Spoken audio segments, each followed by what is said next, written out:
Hello. Hello, ഇപ്പൊ കേൾക്കുന്നുണ്ടോ? കേൾക്കുന്നുണ്ട്. അതായത് ഞാൻ ചോദിച്ചത്, ഞാൻ ഇസ്ലാമിക വിഷയത്തെ കുറിച്ചിട്ട് ഇസ്ലാമിന്റെ കാഴ്ചപ്പാട് എന്താണെന്നുള്ളത് ഞാൻ വിഷയത്തില് പണ്ഡിതന്മാരോട് ചോദിച്ചു, അവരുടെ വീഡിയോസ് കണ്ടു, ചില ഡോക്യുമെന്ററി ഒക്കെ നോക്കി, ചില കാര്യങ്ങളൊക്കെ പഠിച്ച സമയത്ത്, ഫത്വകളൊക്കെ നോക്കിയ സമയത്ത് എനിക്ക് മനസ്സിലായി. എന്താ അപ്പൊ മനസ്സിലായത്? ഞാനിപ്പോ നിങ്ങളിപ്പോ ചർച്ച നടന്നുകൊണ്ടിരിക്കുകയാണ്. അല്ല, എന്താ മനസ്സിലായത്? അതൊന്ന് പറഞ്ഞേരി. പേഴ്സണൽ കാര്യമല്ലേ, അതോടെ നിൽക്കട്ടെ. അല്ലല്ല, ഞാൻ ഇതുകൊണ്ട് വിശ്വാസം വിട്ടുള്ളതാണ്. അപ്പൊ എനിക്ക് തിരിച്ചു വരാൻ പറ്റിയാലോ ചിലപ്പോ.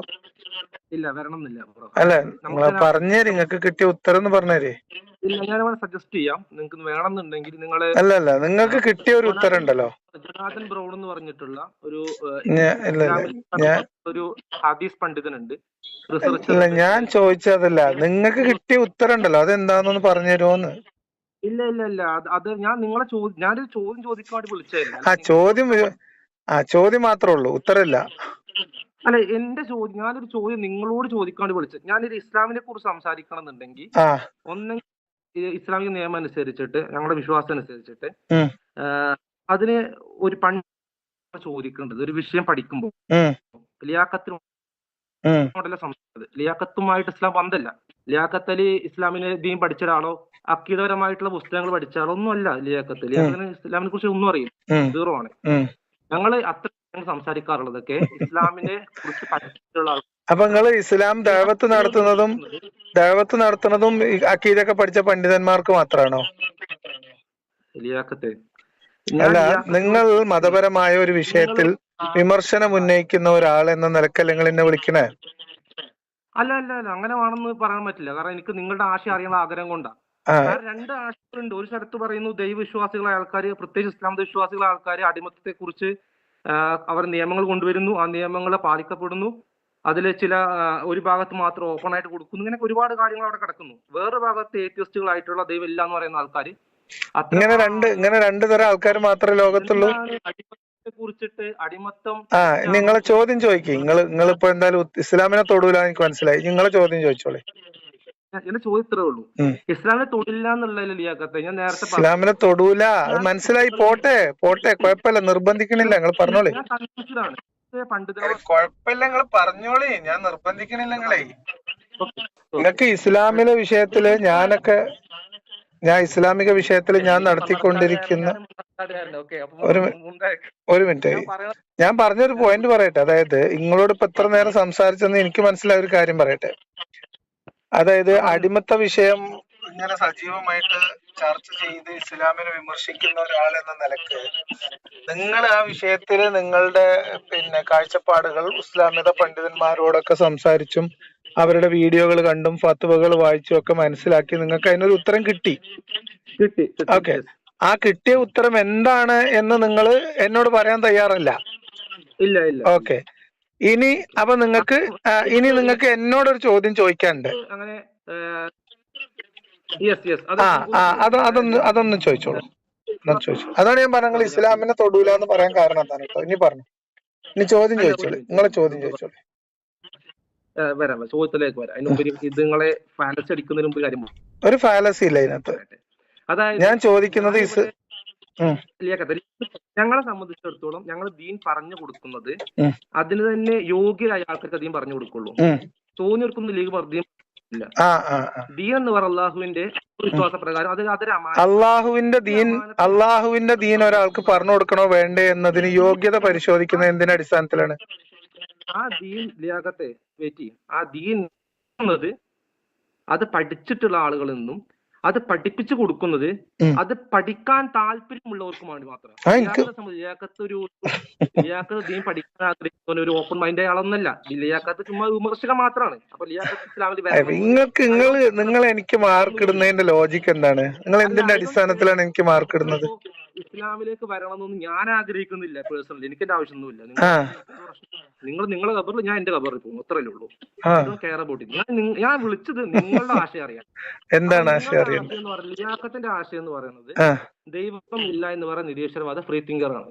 അപ്പൊ എന്റെ ചോദ്യം, ഒരു ഫ്രീ തിങ്കറിന് ഈ അടിമത്തം ഇസ്ലാമിന്റെ വിഷയം അവിടെ വേറെ പഠിച്ച സമയത്ത് ഇതുമായി ബന്ധപ്പെട്ട് നിങ്ങളോട് ചോദിക്കണമല്ലോ, കാരണം അവിടെ ഇസ്ലാമിക വിഷയം പഠിച്ചത് ചോദിച്ചു. ഇവിടെ നിങ്ങൾ അറിവുള്ള ചോദിക്കണമല്ലോ, അവരോട് ചോദിക്കുക, അടിമത്തം പറയുന്നത് ഈ ഫ്രീ തിങ്കറിൽ നിരോധിക്കപ്പെട്ട ഒരു കാര്യമാണോ? എന്താണ് അതിന്റെ നിലപാട്? ഓക്കെ, ഈ അന്ധവിശ്വാസിയായിട്ടുള്ള ഒരാൾക്ക് മറ്റൊരു മനുഷ്യനെ കുറിച്ച് ഒരു ബഹുമാനപൂർവ്വം ചിന്തിക്കാനോ സംസാരിക്കാനോ കഴിയാത്ത ഒരാളോട് ഫ്രീ തിങ്കിങ് പറഞ്ഞിട്ട് ഒരു കാര്യമില്ല എന്നാണ് എന്റെ അഭിപ്രായം.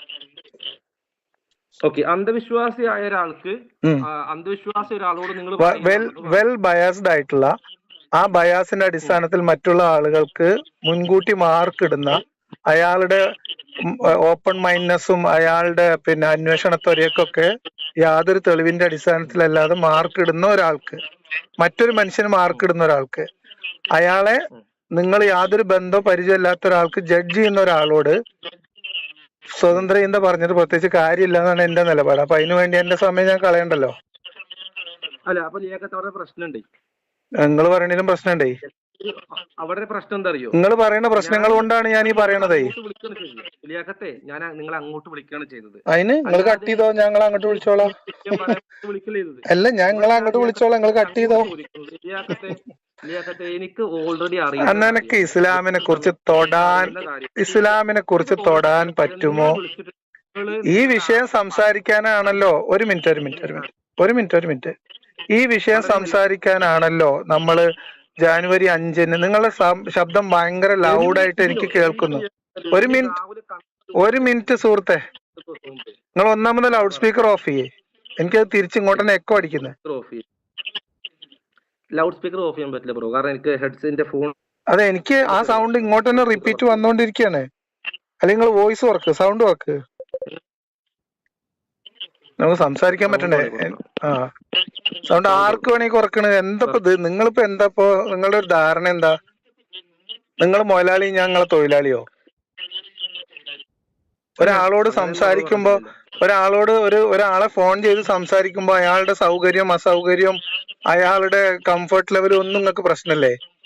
നിങ്ങളെ സൗകര്യത്തിനാണ് നിങ്ങൾ ലൗഡ് സ്പീക്കർ സൗണ്ട് കൂട്ടി വെക്കും. ലൗഡ് സ്പീക്കറിലേ പറ്റുള്ളൂ. നിങ്ങൾ ലൗഡ് സ്പീക്കർ ഓഫ് ചെയ്തിട്ട് ഇയർഫോണിൽ വെക്കുക, അല്ലെങ്കിൽ നിങ്ങൾ എക്കോ ഒഴിവാക്കാനുള്ള പണി ചെയ്യേ.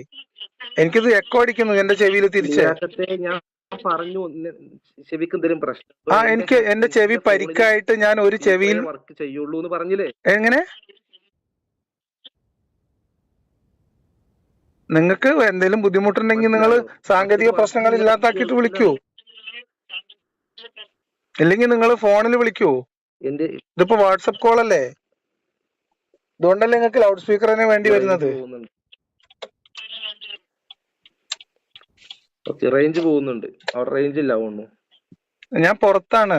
നിങ്ങൾക്ക് നോർമൽ കോളിൽ വിളിക്കൂ. നോർമൽ കോളിൽ വിളിക്കാം. ഓക്കെ, നോർമൽ കോളിൽ വിളിക്കാം കേട്ടോ. ശരി.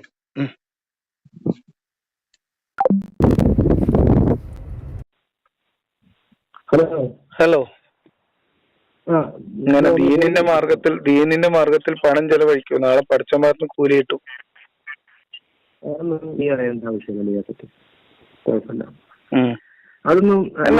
ഞാൻ എന്നോട് പറയണൊന്നും നീ അറിയണ്ടാത്തത്. പിന്നെ നിന്നോട് ഞാൻ ഇങ്ങനെ സംസാരിച്ചോണ്ടിരിക്കണം എനിക്ക് നേർച്ചയൊന്നും ഇല്ലല്ലോ. അല്ല, എന്നോട് ഇസ്ലാമിക വിഷയങ്ങളിൽ ഉപദേശിക്കാൻ ലിയാഖത്തൊന്നുമല്ല. അതിന് ഞാൻ നിന്നെ ഉപദേശിക്കാൻ വന്നോ? ഞാൻ നിന്നെ ഉപദേശിക്കാൻ വിളിച്ചോ? അങ്ങോട്ട് വിളിച്ചില്ല രാവിലെ എങ്ങാനും? ഞാൻ വിളിച്ചത് എന്റെ സൗകര്യത്തിന് വിളിക്കുമ്പോ ആ വിഷയങ്ങളിൽ എനിക്ക് സംസാരിക്കണമെന്ന് ഞാനല്ലേ തീരുമാനിക്കണേ. പരസ്പര ബഹുമാനത്തോടു കൂടി ആശയവിനിമയം നടത്താൻ മനസ്സുള്ളവരോടാണ് സംസാരിക്കാറുള്ളൂ, അഹങ്കാരികളോട് സംസാരിക്കാറില്ല. ഞാൻ വിളിച്ചത് നിങ്ങളുടെ ആശയത്തെ കുറിച്ച് അറിയാൻ വേണ്ടിയിട്ടാണ്. അങ്ങനെ എന്റെ ആശയം ആരോടൊക്കെ പറയണം പറയണ്ടെന്ന് ഞാൻ തീരുമാനിക്കും. എനിക്കുണ്ട് ചോയ്സായി. സംഭവം വളരെ സിമ്പിളാണ്. ഞാൻ എങ്ങനെയാന്ന് വെച്ചാല്, ഞാൻ ഈ ഹിന്ദുക്കളെ വിഷയങ്ങൾ അറിയണമെന്നുണ്ട് ഈ ഹൈന്ദവരെ വിളിച്ച് സംസാരിക്കും. ഒരു ക്രിസ്ത്യൻ ക്രൈസ്തവ പണ്ഡിതനെ വിളിച്ച് സംസാരിക്കും. ആളെ ചോദിക്കും എന്താണ് ആൾ പറയുന്നത് അറിയാനായിട്ട്, ആ സോഴ്സ് അറിയാം. നമ്മളിങ്ങനെ മറ്റേ മുസ്ലിങ്ങളെ കുറിച്ച് ലിയാഖത്ത് പറഞ്ഞാൽ കേൾക്കാറില്ല, കേൾക്കാറില്ല. വിമർശനങ്ങൾ കേൾക്കാറുണ്ട്, സ്വാഭാവിക വിമർശനം. പിന്നെ ഞാൻ അല്ലല്ല എന്നെ കേൾക്കാതെ ഇസ്ലാമികമായ വിഷയത്തില് ഞാൻ നടത്തിയിട്ടുള്ള വിഷയങ്ങളിൽ നിങ്ങൾ അന്വേഷണം നടത്തുകയും പഠനം നടത്തുകയും ഒക്കെ ചെയ്തിട്ട് ഉത്തരം കിട്ടിയെന്നല്ല നിങ്ങൾ പറഞ്ഞത്. ഞാൻ പറഞ്ഞത് നമ്മളെ ഒരു കാര്യം പഠിക്കുന്നത് അതിന്റെ സോഴ്സിനായിരിക്കും. അപ്പൊ എനിക്ക് ലിയാഖത്തിനോട് ചോദിച്ചത് ഞാൻ ഒന്നെങ്കിലും സോഴ്സ് അല്ല, ഞാൻ എന്ന് പറയുന്ന ഒരു വ്യക്തിയാണ്, ഞാൻ എന്തെങ്കിലും സോഴ്സ് അല്ലല്ലോ. അപ്പൊ നിങ്ങൾ നിരീശ്വരവാദത്തിന്റെ ഒരു ആശയം നിരീശ്വരവാദം കൊണ്ടു നടക്കുന്ന ഒരാളല്ല. അല്ല, എന്ത് നിരീശ്വരവാദം എന്ന് പറഞ്ഞ അത് നിങ്ങൾക്ക് അറിയില്ലെങ്കിൽ എനിക്കൊന്നും ചെയ്യാൻ പറ്റും. അതൊക്കെ വെറുതെ. അല്ല അല്ല പറയ് അല്ല, എന്താ നിങ്ങൾ മനസ്സിലാക്കിയത്? ദൈവം ഇല്ല. നിങ്ങളിപ്പോ എന്നോട് ചോദിക്കാൻ വിളിച്ചത് അടിമത്തത്തിൽ മറ്റേ പിന്നെ സംസാരിക്കാൻ വിട്. അതായത് അല്ലല്ല ഒരു മിനിറ്റ് ചോദിച്ചല്ലോ പറയാം. നിരീശ്വരവാദം എന്ന് പറയുകയാണെങ്കിൽ ദൈവം ഇല്ല എന്നുള്ളൊരു സ്റ്റേറ്റ്മെന്റ് വെക്കുന്ന ഒരാളെ പറയുന്നവരാണ് നിരീശ്വരവാദം. അപ്പൊ ഞാൻ ആ ടൈപ്പ് ആളല്ല. അപ്പൊ നിങ്ങള് നിരീശ്വരവാദികളുടെ ആചാര്യന്മാരോട് എങ്ങനെ? ഇല്ല ഇല്ല, എനിക്ക് ബോധ്യപ്പെട്ടിട്ടില്ല എന്നുള്ളതേ ഉള്ളൂ. ഉണ്ടാവാൻ പാടില്ലാന്നോ ഉണ്ടായിട്ടില്ലാന്നോ ഉണ്ടാവൂലെന്നോ അങ്ങനത്തെ സ്റ്റേറ്റ്മെന്റ് ഒന്നും ഇല്ല. ഒരു ദൈവം ഉള്ളതായിട്ട് എനിക്ക് ബോധ്യപ്പെട്ടിട്ടില്ല. എങ്ങനെ? ഇല്ല ഇല്ല ഇല്ല ഇല്ല ഇല്ല, അങ്ങനെ എന്തിനാ നമ്മൾ വാദിക്കുന്നത്? ഇവിടെ ദൈവം എന്ന രീതിയിൽ പരിചയപ്പെടുത്തുന്ന കാര്യങ്ങളും ദൈവത്തിൻ്റെതായിട്ട് നിങ്ങൾ പറയപ്പെടുന്ന ഗുണങ്ങളും തമ്മിൽ പൊരുത്തപ്പെടുന്ന ഒരു ദൈവത്തെ ഞാൻ ഇതുവരെ കണ്ടെത്തിയിട്ടില്ല, എനിക്ക് ബോധ്യപ്പെട്ടിട്ടില്ല. അപ്പൊ ലിയാഖത്തിന്റെ ആശയത്തിലുള്ള ദൈവം എന്തായിരിക്കും? ലിയാഖത്തിന്റെ ആശയത്തിൽ നിന്റെ ആശയത്തിൽ അങ്ങനെ വേറെ ദൈവങ്ങളൊന്നുമില്ല. ഞാൻ അത് അന്വേഷിച്ച് പോയിട്ടില്ല സുഹൃത്തെ.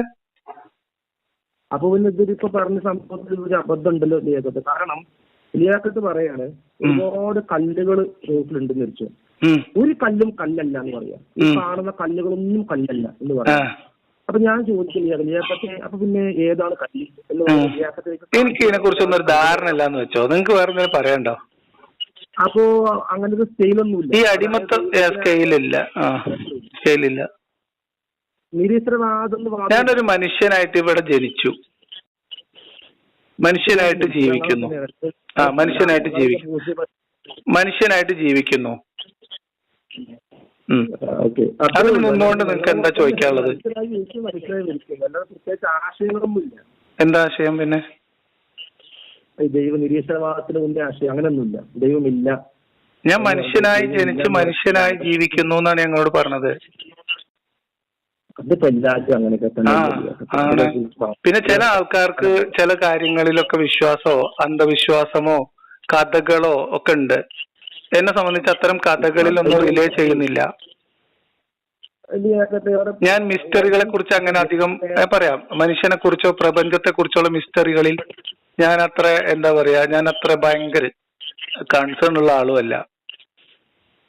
നിഗൂഢതകളെ കുറിച്ച് ആലോചിച്ച് അന്തം വിടുന്ന ആളല്ല. എന്താണ് നിങ്ങൾ അല്ലെങ്കിൽ നിങ്ങൾക്ക് എന്നോട് ചോദിക്കാനുള്ള ചോദ്യം എന്താ? അതിലേക്ക് വരും. അല്ല, ഇതിപ്പോ ഇങ്ങനെ നിരീശ്വരവാദി അല്ലാത്ത ഒരാളോട് ഇനിയിപ്പോ ഞാൻ നിരീശ്വരവാദിയാണെന്ന് വെച്ചോ, നിങ്ങളൊക്കെ നമ്മളെ നിരീശ്വരവാദി എന്നല്ല വിളിക്കുന്നത്. അങ്ങനെ തന്നെ വെച്ചോ. ഞാൻ നിരീശ്വരവാദി എന്ന് തന്നെ വെച്ചോ. ഞാൻ ഈശ്വര നിഷേധിയാണെന്ന് തന്നെ വെച്ചോ. എന്താ വെച്ചോ? വെക്കാൻ പറ്റൂല. ഞാന് നിരീശ്വരവാദത്തില് അടിമത്തം ശരിയാണോ തെറ്റാണോ എന്ന വിഷയത്തിലാണ്. അതാണ് ചോദ്യം. അതെ, നിങ്ങൾ റിയാഖത്തിനോട് പറഞ്ഞു നിങ്ങൾ നിരീശ്വരവാദി എല്ലാവരും ആവുന്ന എനിക്കില്ല, ഞാൻ മനസ്സിലാക്കി. അല്ല, ഞാൻ നിരീശ്വരവാദിയാണ്. എന്റെ ഈ ചോദ്യം അഡ്രസ് ചെയ്യാൻ വേണ്ടി ഞാൻ നിരീശ്വരവാദി ആയിപ്പോ. പറ്റില്ല.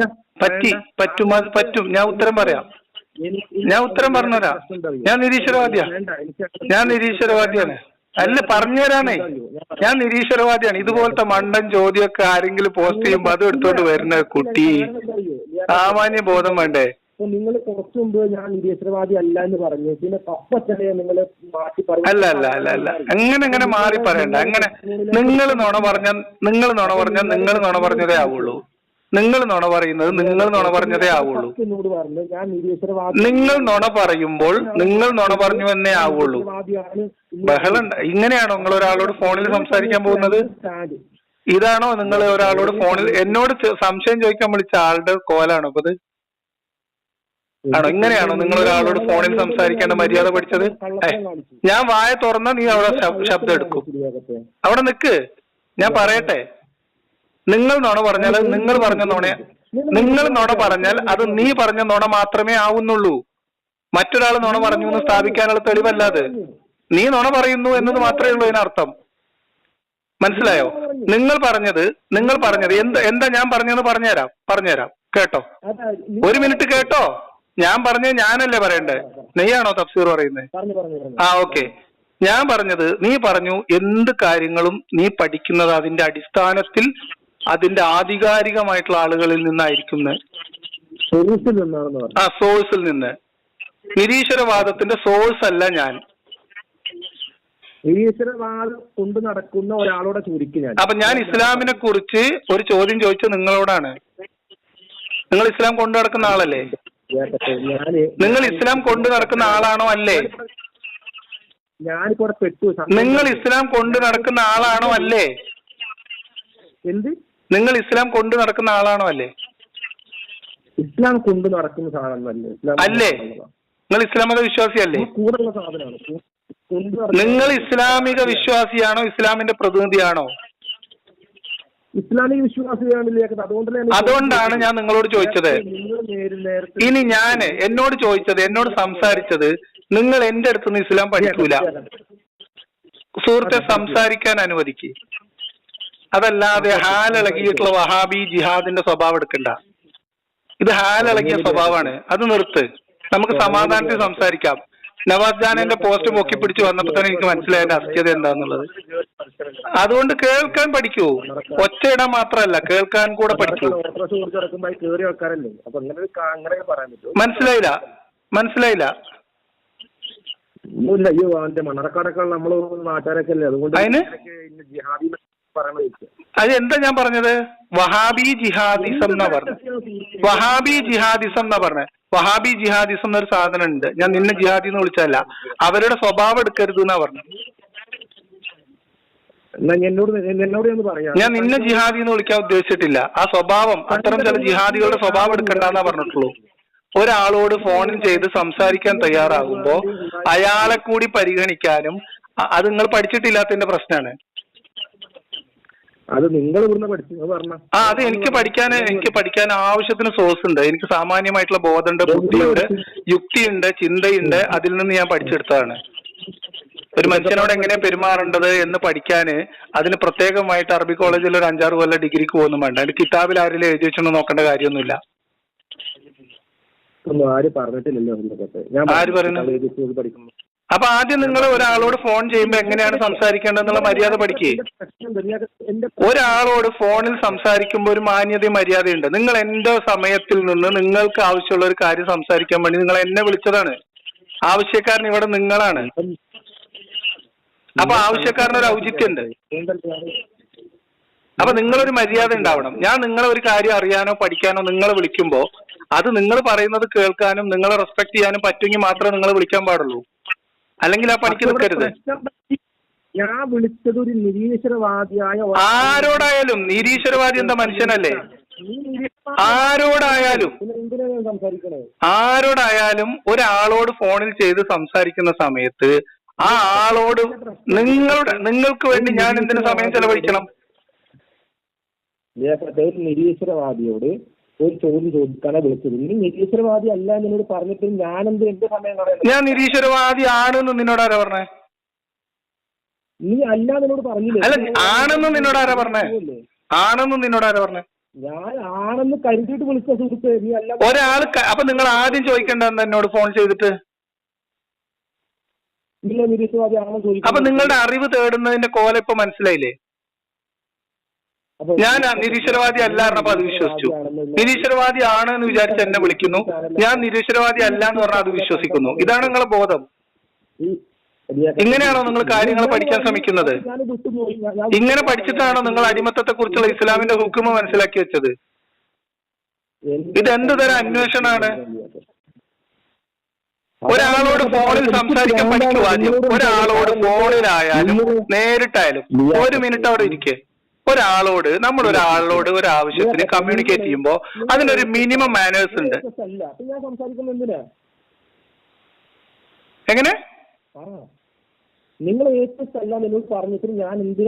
ഞാൻ എത്തിസം പ്രചരിപ്പിക്കുന്ന ആളല്ല, എന്റെ വിഷയമല്ല അത് എന്നാ പറഞ്ഞത്. അങ്ങനത്തെ ആൾക്കാർ ഇഷ്ടം പോലെ നാട്ടിലുണ്ടല്ലോ. പ്രചരിപ്പിക്കുന്ന ആളോ എന്നെല്ലാം ചോദിച്ചാൽ നിങ്ങൾ ഞാൻ അതിന്റെ സോഴ്സ് അല്ലാന്നാ ഞങ്ങളോട് പറഞ്ഞത്. എന്റെ വിഷയത്തിൽ ഈശ്വര വിശ്വാസവുമായി ബന്ധപ്പെട്ട് ദൈവവിശ്വാസവുമായി ബന്ധപ്പെട്ട് എന്റെ നിലപാട് ഞാൻ നിങ്ങൾക്ക് 1 മിനിറ്റിൽ ചുരുങ്ങിയ സമയം കൊണ്ട് വിശദമായി പറഞ്ഞു തന്നിട്ടുണ്ട്. അപ്പൊ നിങ്ങൾ ഉദ്ദേശിച്ച ഒരു ചോദ്യത്തിലേക്ക് കൊണ്ടുപോകാനുള്ള ഒരു സ്പേസ് അവിടെ കിട്ടാത്തത് കൊണ്ട് നിങ്ങൾ അസ്വസ്ഥനാവുന്നു. അതിനിപ്പോ ഞാൻ എന്ത് ചെയ്യാൻ പറ്റും? ഞാൻ കൺവിൻസ്ഡ് ആണ്, ഞാൻ ഹാപ്പിയാണ്, ഒരു കുഴപ്പമില്ല. ഇനി നിങ്ങളോട് എന്താ ചോദിക്കണേ? അത് കഴിഞ്ഞു, ഇത്രയും കിട്ടി. അവൻ നിങ്ങളെ ലോകവീക്ഷണം ഇത്രേ ഉള്ളൂ. അതായത് ദൈവവിശ്വാസികളും നിരീശ്വരവാദികളും ഇങ്ങനെ 2 വിഭാഗം മനുഷ്യരെ ലോകത്തുള്ളൂ അല്ലെ? എന്റെ ലോകവീക്ഷണവും ലിയാഖത്ത് പറഞ്ഞു തരേണ്ട ആവശ്യം. ഞാൻ ചോദിക്കുകയാണ്, നിങ്ങളോട് ചോദിക്കുകയാണ്, നിങ്ങളെ ലോകവീക്ഷണത്തിൽ നിരീശ്വരവാദവും ഇപ്പൊ അടിമത്തല്ലേ പ്രശ്നം? നിരീശ്വരവാദിയാണോ എന്ന് അറിയാൻ വേണ്ടി വിളിച്ചതാ. നിരീശ്വരവാദത്തിൽ അല്ലെങ്കിൽ അടിമത്തമായിട്ട് മനുഷ്യന് നിലപാടുണ്ടാവൂലേ? നിങ്ങൾ അടിമത്തല്ലേ നിങ്ങളുടെ പ്രശ്നം? അടിമത്ത വിഷയമല്ലേ നിങ്ങളുടെ സുഹൃത്തെ? അടിമത്തായിരുന്നില്ല നിങ്ങളുടെ പ്രശ്നം? ഞാൻ അന്വേഷിച്ചു വന്നതും ഞാൻ ചോദിക്കാൻ വേണ്ടി വന്നതും ചോദിച്ചതും ഞാൻ നിങ്ങളൊരു നിരീശ്വരവാദിയാണെന്ന് നിങ്ങളുടെ യൂട്യൂബ് വീഡിയോസിൽ നിങ്ങളുടെ സംസാരം എല്ലാം കേട്ടപ്പോൾ ദൈവത്തെ നിഷേധിച്ചടക്കുകയും ദൈവം ഇല്ല എന്ന് പറഞ്ഞു നടക്കുകയും ദൈവമില്ല, there is no God എന്ന സ്റ്റേറ്റ്മെന്റ് വെക്കുന്ന ഒരു there is no God എന്നൊരു സ്റ്റേറ്റ്മെന്റ് നിങ്ങൾ എന്റെ ഭാഗത്തു നിന്ന് വന്നത് നിങ്ങൾ കണ്ടിട്ടുണ്ടോ? എന്തിനു നിങ്ങൾ അസ്വസ്ഥനാവുന്നത്? ഇല്ല, ഇവിടെ പൊന്നില്ല. ദൈവം ഇല്ലാത്ത 2 അവസ്ഥ ഉണ്ടല്ലോ, ദൈവം ഉണ്ട് എന്ന് ഒരു 2 അവസ്ഥയല്ല ഉള്ളത്. അതാണ് നിങ്ങളോട് പറയണത്. എന്ന് പറയുന്ന വേറെ കൂട്ടം ആൾക്കാർ. ദൈവം ഇല്ല എന്ന് പറയുന്ന ആൾക്കാരുണ്ടല്ലോ, ആ ആൾക്കാരെ അടിസ്ഥാനത്തിൽ അടിമത്തം തെറ്റാണോ ശരിയാണോ എങ്ങനെയാണ് അവർ സ്വീകരിക്കുന്നത്, അവർ എന്ത് മാനദണ്ഡം ഉപയോഗിക്കുന്നത്? അത് പറഞ്ഞുതരാൻ ഞാൻ തയ്യാറാണ്. അത് പറഞ്ഞുതരാൻ വേണ്ടി തന്നെ വേണമെങ്കിൽ ഞാൻ നിങ്ങൾക്ക് നിരീശ്വരവാദിയായിട്ട് നിൽക്കാൻ തയ്യാറാണെന്ന് പറഞ്ഞപ്പോ നിങ്ങൾക്ക് എന്താ ബേജാറ്? അങ്ങനെ വേണ്ട. ഇനി മനസ്സിലാക്കേണ്ട ഒരു കാര്യമുണ്ട്. ഇനി മനസ്സിലാക്കിക്കോ, ഒരു കാര്യം മനസ്സിലാക്കിക്കോ. അതായത് ലോകത്ത് മനുഷ്യർ 2 വിധമേ ഉള്ളൂ എന്ന് പറയുന്നുണ്ട് നിങ്ങള്. ശരി, നിങ്ങൾ എന്നോട് പറയണ്ട, പോട്ടെ. ഞാൻ പറയുന്ന ഒരു കാര്യം കേട്ടോ. ലോകത്ത് മനുഷ്യർ അടിമത്തത്തെ കുറിച്ചല്ല പറയുന്നത്. അടിമത്തത്തെ കുറിച്ച് എന്നോട് സംസാരിക്കാൻ ബുദ്ധിമുട്ടാവും എനിക്ക്. ലോകത്ത് 2 തരം മനുഷ്യരല്ല ഉള്ളത്. ഒരു ആളോട് നിങ്ങൾ സംസാരിക്കൂല. വിശ്വാസത്തിന്റെ കാര്യം വേറെ ആരോടും പറഞ്ഞു കൊടുക്കൂല. നല്ല മുടുക്കനാണ് നിങ്ങള്. നിങ്ങളെ വിശ്വാസത്തിന്റെ കാര്യം നിങ്ങൾ വേറെ ആരോടും പറഞ്ഞു കൊടുക്കൂല. നിങ്ങൾക്ക് ബോധ്യപ്പെട്ട കാര്യം എന്താണ്? ഞാൻ അടിമത്തത്തെ വിമർശിക്കുന്നു. അടിമത്തം, ഇസ്ലാമുമായി ബന്ധപ്പെട്ട അടിമത്തത്തിന്റെ കാര്യത്തിൽ എനിക്ക് വിമർശനമുണ്ട്. അത് നിങ്ങൾക്ക് ഉത്തരം കിട്ടിയെന്നാണ് നിങ്ങൾ. എന്തിനീ ഒരാൾ സംസാരിക്കുമ്പോൾ എന്തിനാ ബഹളം വെക്കുന്നത്? ലാസ്റ്റ് 3 മണിക്കൂറിൽ അൺമാസ്കിന്റെ അനോമലസ് യൂട്യൂബ് ചാനലിൽ കയറിയിട്ട് ഒരു വാക്ക് അടിമത്തത്തെ കുറിച്ചിട്ട് ബാസിന് പേപ്പർ എടുത്തെടുത്ത് കാണിച്ചു.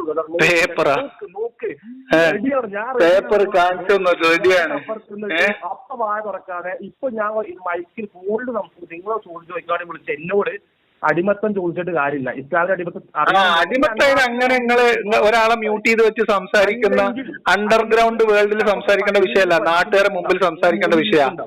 ജനുവരി 5-ന് കോഴിക്കോട് പരിപാടി വെച്ചിട്ടുണ്ട്. ധൈര്യമുള്ള മുസ്ലിങ്ങൾ വേറെ ഉണ്ട്. ബാസിലിന് ചാറില്ലാന്ന് വിചാരിച്ചിട്ട് ബാസിലിന് അത് ലൈവ് സ്ട്രീമിംഗ് ഉണ്ടാവും. ഓഫ്ലൈന് പരിപാടി ലൈവിൽ വിടാൻ പറ്റാത്ത കേടൊന്നുമില്ലല്ലോ. എങ്ങനെ അല്ല, വേണ്ട. ഒരു വിശ്വാസിയാണ് സംവാദത്തിന് വരുന്നത്. എന്റെ പരിപാടിയൊന്നുമല്ല. നിങ്ങൾ എന്താ വിചാരിച്ച ബാസിലിന് ചാറില്ലാന്ന് വിചാരിച്ചിട്ട് വേറെ മുസ്ലിങ്ങൾ ആരും സംവാദത്തിന് വരില്ല വിചാരിച്ചോ? ഒരു സെലഫി വിശ്വാസി ഇസ്ലാമിനെ പ്രതിനിധീകരിച്ച് സംവാദത്തിന് വരാൻ തയ്യാറുള്ള ആൺകുട്ടികൾ വേറെ ഉണ്ട് ഇവിടെ. ഒരു വരും. പേടിച്ച് മടയിൽ കയറി കുത്തിരിക്കണോ അവിടെ കുത്തിരിക്കും, അത്രേ ഉള്ളൂ. നിങ്ങൾക്ക് പേടിയാണ്, ബാസിലിന് പേടിയാണ്. അതിനിപ്പോ എന്ത് ചെയ്യണു? ഇത് പബ്ലിക്കിന്റെ ഇടയിൽ സംസാരിക്കേണ്ട വിഷയമാണ്. പബ്ലിക്കിന്റെ ഇടയിൽ സംവാദം നടക്കും. ഇസ്ലാമിക പക്ഷത്ത് ആളുണ്ടാവും. ഞാനും സംവാദത്തിന് ചെല്ലുന്നുണ്ട്. ഇനി എന്റെ യൂട്യൂബിൽ കാണണ്ട. എന്റെ യൂട്യൂബിൽ കയറി പറഞ്ഞുതരാം. അത് കേൾക്കാനൊക്കെ ഉള്ള പാങ്ങണക്കുണ്ടെങ്കിൽ പറഞ്ഞുതരാം. അതിനുള്ള മറുപടി ഇന്ന് രാത്രി ഉണ്ട്, കേട്ടോ വേണമെങ്കിൽ. ഭയങ്കര പേടിച്ചോടില്ല. ഒരാൾ കയ്യിൽ മലം പിടിച്ചെറിയാൻ നിന്നോ ഓടൂലേ? ഇനി സമാധാനപ്പെട്. എന്റെ ഫ്രസ്ട്രേഷൻ എനിക്ക് മനസ്സിലായി. ഫ്രസ്ട്രേഷന്റെ കാര്യം മനസ്സിലായി സുഹൃത്തെ. നിന്റെ ഫ്രസ്ട്രേഷന്റെ കാര്യം എനിക്ക് നിന്റെ ആദ്യത്തെ ഹലോയിൽ തന്നെ മനസ്സിലായി. നിന്റെ ഫ്രസ്ട്രേഷന്റെ പ്രശ്നം നിന്റെ ആദ്യത്തെ ഹലോയിൽ തന്നെ മനസ്സിലായി. എന്നാ നീ കേട്ടോ. എന്നോട് സംസാരിക്കാൻ വിളിച്ചാൽ നിനക്ക് ധൈര്യമില്ല. ഞാൻ പറയുന്നത് വായ തുറക്കുന്നത് പോലും നിനക്ക് പേടിയാണ്. എന്റെ സംസാരം പോലും നിനക്ക് പേടിയാണ്. ഞാൻ സംസാരിക്കാതെ ഭരിക്കാൻ വേണ്ടി ഒച്ചയിടുക അപ്പുറത്തിരുന്നിട്ട്. ഇതാണ് ഇപ്പോൾ KNM-ന്റെയും വിസ്ഡത്തിന്റെയും കുഞ്ഞു കുട്ടികളുടെ ആകെയുള്ള ഹെൽപ്പ്. മനസ്സിലായോ? സലഫി ജിഹാദികളുടെ അവസ്ഥയാണിത്. പുതിയ കുട്ടികളുടെ ഒരു രക്ഷയില്ല. ഇതൊരു തരം ജിഹാദ് തന്നെയാണ് ഈ ചെയ്യുന്നത്. മാന്യത എന്ന് പറയുന്നത് തൊട്ട് തീണ്ടിയിട്ടില്ല. മാന്യത തൊട്ട് തീണ്ടിയിട്ടില്ലാത്ത ഒരു വർഗമായിട്ട് നിങ്ങൾ അധപ്പതിച്ചു. നിങ്ങളെ മൂല്യന്മാർ നിങ്ങൾ അങ്ങനെ വളർത്തി. എന്ത് ചെയ്യാൻ പറ്റും? ഒരാളോട് ഫോൺ ചെയ്താൽ എങ്ങനെ സംസാരിക്കണമെന്ന് നിങ്ങൾക്ക് അറിയില്ല. ഈ ഫോൺ സംഭാഷണത്തിന്റെ തുടക്ക ഭാഗം കേൾക്കുന്ന ആൾക്കാർക്ക് അത് മനസ്സിലാവും. നിങ്ങളെ വിചാരം ഒച്ചയെടുക്കാൻ ബാക്കിയുള്ള ആൾക്കാർക്ക് അറിയാത്തത് കൊണ്ടാണെന്നല്ല. അതൊരു മാന്യതയുടെ പേരിലാണ് അങ്ങോട്ടും ഇങ്ങോട്ടും ബഹുമാനത്തോടെ സംസാരിക്കുന്നത്. അത് അർഹിക്കുന്നവർക്കേ കൊടുക്കാൻ പറ്റൂ. നിങ്ങളത് അർഹിക്കുന്നില്ല. ഏകപക്ഷീയമായി ബഹളം വെക്കുക. ഇതാണ് എന്തുകൊണ്ടാണ് ഫോണിൽ സംസാരിക്കാൻ ബാസിലിന് ധൈര്യമില്ലാത്ത? ഫോണിൽ എന്റെ ശബ്ദം മ്യൂട്ട് ചെയ്യാൻ പറ്റില്ല എന്നുള്ളത് കൊണ്ടാണ്. എന്നിട്ട് അപ്പുറത്ത് വന്നിരിക്കുമ്പോ മ്യൂട്ട് ചെയ്ത് സംസാരിക്കേ. ഞാൻ ഒരൊറ്റ കാര്യം നിന്നോട് ചോദിക്കാം. അത് കേൾക്കാനുള്ള ആംബിയർ നിനക്കുണ്ടെങ്കിൽ മാത്രം ഈ ബാക്കി തുടർന്നാൽ മതി. ഒരു ചോദ്യം ചോദിക്കുമ്പോൾ അതിന് മറുപടി പറയാൻ സത്യസന്ധമായി മറുപടി പറയണം. ഞാൻ നിരീശ്വരവാദത്തെ കുറിച്ചല്ല ചോദിക്കുന്നത്. ഞാനിപ്പോ നീ ഇവിടെ ഊറ്റം കൊണ്ട ഒരു സാധനം ഉണ്ടല്ലോ, ഒരു സംവാദം, അതിനെ കുറിച്ചാണ് ചോദിക്കുന്നത്. ഓൺലൈനുമായിട്ട് ബന്ധപ്പെട്ട്. ഓക്കെ, അവിടെ ഒരു ഓൺലൈൻ ഡിബേറ്റില് ഡിബേറ്റ് ചെയ്യാൻ വരുന്ന രണ്ടാൾക്കാർക്ക് അവിടെ ഒരു ഓൺലൈൻ ഡിബേറ്റിന് പ്ലാൻ ചെയ്തിട്ടോ ആരെങ്കിലും അങ്ങോട്ടും ഇങ്ങോട്ടും ധാരണയായിട്ടോ ഇല്ല. പക്ഷെ തയ്യാറായി വന്ന ഷിഹാബുദ്ദീൻ മേത്തർ അതിന് തയ്യാറാവുന്നതിന് മുൻപ് ഒരു ചോദ്യം ചോദിച്ചിരുന്നു. ബഹളം ഉണ്ടാക്കല്ലടോ, ഇതാണ് നിന്റെ പ്രശ്നം. ഒരു ചോദ്യത്തിലേക്ക് എത്തുമ്പോ നീ ബേജാറാവണ്. ഞാൻ ചോദിക്കുന്നത് അന്നാ നടന്ന പരിപാടിയിൽ ഞാൻ ഡിബേറ്റിന് തയ്യാറായിരുന്നു എങ്കിൽ എന്തൊരു ബഹളം ഇത്. ഇത്ര ഉള്ളൂ നിനക്ക്. ഒരു ചോദ്യം കേൾക്കാൻ ധൈര്യമില്ല സുഹൃത്തെ. ഒരു ചോദ്യം കേൾക്കാൻ ധൈര്യമില്ല, ആർജവമില്ല. ഈ അടിമത്തത്തിന്റെ വിഷയത്തിൽ ഒരു 4 പേപ്പർ കയ്യിൽ പിടിച്ചിട്ട് ആ പേപ്പറിൽ എന്താണെന്ന് അറിയാതെ റൂമിന്റെ ഉള്ളിൽ ഒരു വാതിൽ കുത്തിരിക്കുന്ന ആൾക്ക് എന്തുകൊണ്ടാണ് ഈ പുളിക്കൽ നിന്ന് കോഴിക്കോട്ടേക്ക് ഒരു 20 കിലോമീറ്ററല്ലേ ഉള്ളൂ? എന്താ പബ്ലിക്കിൽ വന്നാല്? നിങ്ങൾ ഈ കാളവണ്ടി ജീവിച്ചിട്ട് കാര്യമില്ല. അപ്പൊ അതുകൊണ്ട് ഷാഹുലായാലും ഷാഹുലിന്റെ അനിയനായാലും ഏട്ടനായാലും പ്രത്യേകിച്ച് വ്യത്യാസമൊന്നുമില്ല. തെറി പറയുന്ന ആൾക്കാരത്ത് മാറി നിൽക്കുക എന്നുള്ളത് സ്വാഭാവികമാണ്. അശ്ലീലം തെറി പറയുന്നവരോട് സഹകരിക്കൂല. നമ്മൾ ഓൺലൈനായിട്ടൊക്കെ വളരട്ടെ, പറഞ്ഞുതരാം. ഞാൻ അതാ അതിനെ കുറിച്ചാണ് ചോദിക്കുന്നത്. ഈ ഓൺലൈനെ കുറിച്ച് ഒരു ചോദ്യം ചോദിക്കുമ്പോ ആ ചോദ്യം കംപ്ലീറ്റ് ചെയ്യാൻ നീ സമ്മതിക്കുന്നില്ലല്ലോ. പിന്നെ എന്ത് ചെയ്യാൻ പറ്റും? എനിക്ക് പേടിയാണ്. എന്ത് ചെയ്യാൻ പറ്റും? ഓക്കെ, ആ ചോദ്യം കംപ്ലീറ്റ് ചെയ്യട്ടെ. ഉത്തരം പറയോ? പറയേ, ഇത് ഭയങ്കര ധൈര്യശാലിയല്ലേ. ഒരു ചോദ്യം, നിങ്ങളെ ഓൺലൈൻ സംഭവവുമായിട്ട് ബന്ധപ്പെട്ട ഒറ്റ ചോദ്യമുള്ളൂ. ചോദിക്കാം. ഓക്കെ, ഈ അവിടുത്തെ ഷിഹാബുദ്ദീൻ മേത്തർ സംവാദത്തിന് ഓൺലൈനിൽ വരാമെന്ന് പറഞ്ഞ സമയത്ത് ചോദിച്ചിരുന്ന ഒരു ചോദ്യം ഉണ്ടായിരുന്നു. അതായത് ഓപ്പോസിറ്റ് വരുന്ന ഷിഹാബുദ്ദീൻ മേത്തർ ആണല്ലോ ഇപ്പൊ ഏതൊരു സംവാദകനായിട്ട് വരുന്നത്. ആ സംവാദകന് അദ്ദേഹത്തിന്റെ പ്രസന്റേഷൻ സ്ലൈഡുകളും ഓഡിയോ വീഡിയോകളും പ്രദർശിപ്പിക്കാനുള്ള അവകാശവും അവസരവും ഉണ്ടാകുമോ എന്ന്. അതിന് ഈ വരെ എന്തെങ്കിലും മറുപടി കൊടുത്തതായിട്ട് അറിയോ? അല്ല, അറിയോ? നിങ്ങൾക്ക് ഇപ്പൊ ഇതുവരെ അറിയോ? അങ്ങനെ സംഭവം ഉണ്ടെങ്കിൽ നമുക്ക് ചോദിക്കണം. അങ്ങനെ ചോദിക്കണമല്ലോ എന്നല്ല, അങ്ങനെ സംഭവിച്ചിട്ടുണ്ടോ ഇല്ല നിങ്ങൾക്ക് അറിയോ? എന്തിന്റെ ബേസിൽ നിങ്ങൾ വിലയിരുത്തണം? നിങ്ങളുടെ അടുത്ത് ഞാൻ സംസാരിക്കാം. ഇപ്പൊ ഞാൻ എന്റെ ഒരു എന്താ പറയാ അബ്ദുള്ള ബാസിത്ത് അവരോട് ചോദിച്ചിരുന്നു ഇങ്ങനെ കൊടുക്കാൻ കഴിയില്ല എന്നാണ് പറഞ്ഞിരുന്നത്. അല്ലല്ല, അതിന്റെ മുൻപ് സുഹൃത്തെ, അതിന്റെയൊക്കെ മുൻപ് ഇവര് തമ്മിൽ കോർഡിനേറ്റർ എന്ന് പറഞ്ഞിട്ട് ഒരാളുമായിട്ട് നടന്ന സംഭാഷണത്തെ കുറിച്ചാണ് ചോദിക്കുന്നത്. എന്താ അറിയോ ഇതിലെ പ്രശ്നം? എന്താ അറിയോ, ഞാൻ നിനക്ക് കുറച്ച് സമാധാനമായിട്ടിരിക്കും. നമ്മളിപ്പോ ഒന്നുമില്ല, 2 നാട്ടുകാരല്ലേ, പാലക്കാട്ടുകാരല്ലേ. ഈ മതവും ജാതിയും ഒക്കെ മാറ്റി വെച്ചിട്ട് ഞാനോട് വളരെ ലളിതമായിട്ട് 1-2 കാര്യങ്ങൾ ചോദിക്കാം. മീൻസ് സംസാരിക്കാം. ഓക്കെ, ഇപ്പൊ ഞാൻ ഒരു സ്ട്രീം യാർഡിൽ ഒരു റൂം സെറ്റ് ചെയ്യുന്നു. നീ അവിടെ അതിഥിയായിട്ട് വരുന്നു.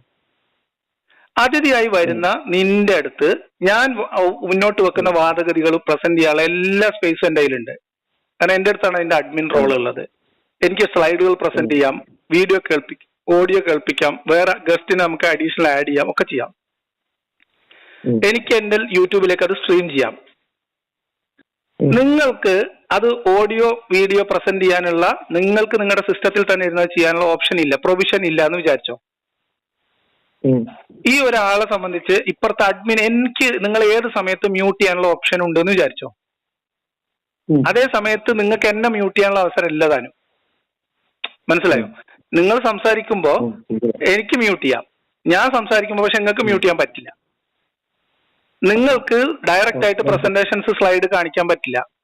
നിങ്ങൾക്ക് നിങ്ങളുടെ സ്ലൈഡ് സ്ട്രീം ചെയ്യാനും നിങ്ങളുടെ ആ ലൈവ് അപ്പൊ നിങ്ങൾ നടത്തിക്കൊണ്ടിരിക്കുന്ന സംഭാഷണം സ്ട്രീം ചെയ്യാനും പറ്റില്ല. ഇത് തുല്യമായ അവസരമുള്ള ഒരു സംവാദം നടക്കും അങ്ങനത്തെ ഒരു പ്ലാറ്റ്ഫോമില്? സംഭവം എന്താ അറിയോ? അല്ല നടക്കുവോ? ഒന്നാമത് അല്ല അതിന്റെ വിശദീകരണം പോട്ടെ. ഇങ്ങനെ ഇതൊരു തുല്യമായ അന്തസ്സുള്ള ഒരു പ്ലാറ്റ്ഫോം ആണോ? ഓൺലൈൻ സംവാദങ്ങളുടെ കാലഘട്ടത്തിൽ ആയിക്കോട്ടെ, അതിനൊരു മര്യാദ ഉണ്ടെന്ന് ഞാൻ പറഞ്ഞിട്ടുള്ളേ. ഓൺലൈൻ സംവാദം നടക്കൂല എന്നല്ല, UA ടീമിന്റെ ഇതുവരെയുള്ള പ്രവർത്തനങ്ങളിൽ നിന്ന് UA ടീമുമായിട്ട് ഓൺലൈൻ സംവാദം നടക്കൂല എന്നേ പറഞ്ഞിട്ടുള്ളൂ. അതിന്റെ കാരണം ഇതാണ്. ഞാൻ ഈ ചോദിച്ച സിനാരിയോയിൽ നിങ്ങൾ മറുപടി പറയില്ല. ഞാനും താങ്കളുമായി നടക്കുന്ന ഒരു സംഭാഷണത്തെ കുറിച്ച് നോക്കൂ. നിങ്ങൾ ഇങ്ങനെ വെള്ളം പൂശിയിട്ട് കാര്യമില്ല. ഞാൻ പറയുന്നത് ജാതി മതമൊക്കെ മാറ്റി വെച്ച് അല്ല, നിങ്ങൾ ഇത് പറയൂ, ഒരു നിലപാട് പറയൂ. നിലപാടുണ്ടാവുമല്ലോ ഒരു വിഷയത്തില്. ഇങ്ങനെ ചെയ്യുന്നത് ഏകപക്ഷീയമാണ് എന്ന വാദം നിങ്ങൾക്കുണ്ടോ? ഞാൻ പറഞ്ഞല്ലോ, ലിയാഖത്ത് അലി മനസ്സിലാക്കേണ്ടത് യൂട്യൂബിലൊക്കെ ഓൺലൈനായിട്ട് സംവാദം. ഞാൻ അതിനെ കുറിച്ചൊന്നല്ല. നമ്മളിപ്പോ ഞാനൊരു സിനാരിയോ ഇവിടെ പറഞ്ഞല്ലോ. ഞാനിവിടെ ഒരു സിനാരിയോ പറഞ്ഞല്ലോ. ആ സിനാരിയോയിൽ പറയും. ഇവരിവിടെ ഒരു അഡ്മിനായിട്ട് സെന്ററിനാളെ വെച്ചിട്ടുണ്ട്, മോഡറേറ്ററായിട്ടുള്ള വെച്ചിട്ടുണ്ടെന്നാണ് നമ്മളെ മറ്റേ പറയുന്നത്. ഓക്കെ, മോഡറേറ്ററാളെ വെച്ചിരുന്നു. അപ്പുറത്ത് അബ്ദുൽ ബാസിൽ ഉണ്ടായിരുന്നു. അബ്ദുൽ ബാസിന് അനിയന് അവിടുന്ന് എണീറ്റ് പോവുകയും ചെയ്തു. ആരും സമയം സുഹൃത്തെ, സ്റ്റുഡിയോയിലുള്ള ആളുകളെ കുറിച്ചല്ല ചോദിക്കുന്നത്, പ്ലാറ്റ്ഫോമിനെ കുറിച്ച് പ്ലാറ്റ്ഫോമിനെ കുറിച്ച് പറയട്ടെ. സ്റ്റുഡിയോയിൽ ആരുണ്ടെങ്കിലും ഈ മോഡറേറ്ററിനെ പൂർണ്ണമായിട്ട് വിശ്വസിക്കുന്നുണ്ട്. മോഡറേറ്റർ എന്ന് പറയുന്ന വ്യക്തി അദ്ദേഹം മൈക്ക് മ്യൂട്ട് ചെയ്യുന്നുണ്ടോ ചോദിച്ചാൽ നമ്മൾ സ്വാഭാവികമായിട്ടും ആ ഒരു ടോപ്പിക്കിന് പുറത്തു പോയിട്ട് സംവാദത്തിലേക്ക് പോയി കഴിഞ്ഞാൽ മ്യൂട്ട് ചെയ്യും. നമ്മൾ മോഡറേറ്റർ അല്ല മൈക്ക് മ്യൂട്ട് ചെയ്തതെന്ന് അവിടെ ഇരുന്ന് ആ സംഭവം വീക്ഷിച്ച എല്ലാവർക്കും അറിയാം.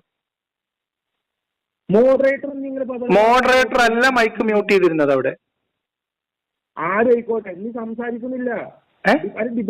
ഡിബേറ്റ് തുടങ്ങിയാലല്ലോ. ഡിബേറ്റ് തുടങ്ങണ ഞാൻ പറയണത് ഒരു ഡിബേറ്റിന് പോകുമ്പോ നോക്കൂ, ഇതില് ഞാൻ പറയണത് അറിയോ, മാന്യതയില്ലാതെ പ്രവർത്തിക്കുന്ന ആളുകളെ എന്തിന്റെ പേരിൽ ന്യായീകരിക്കുന്നത്?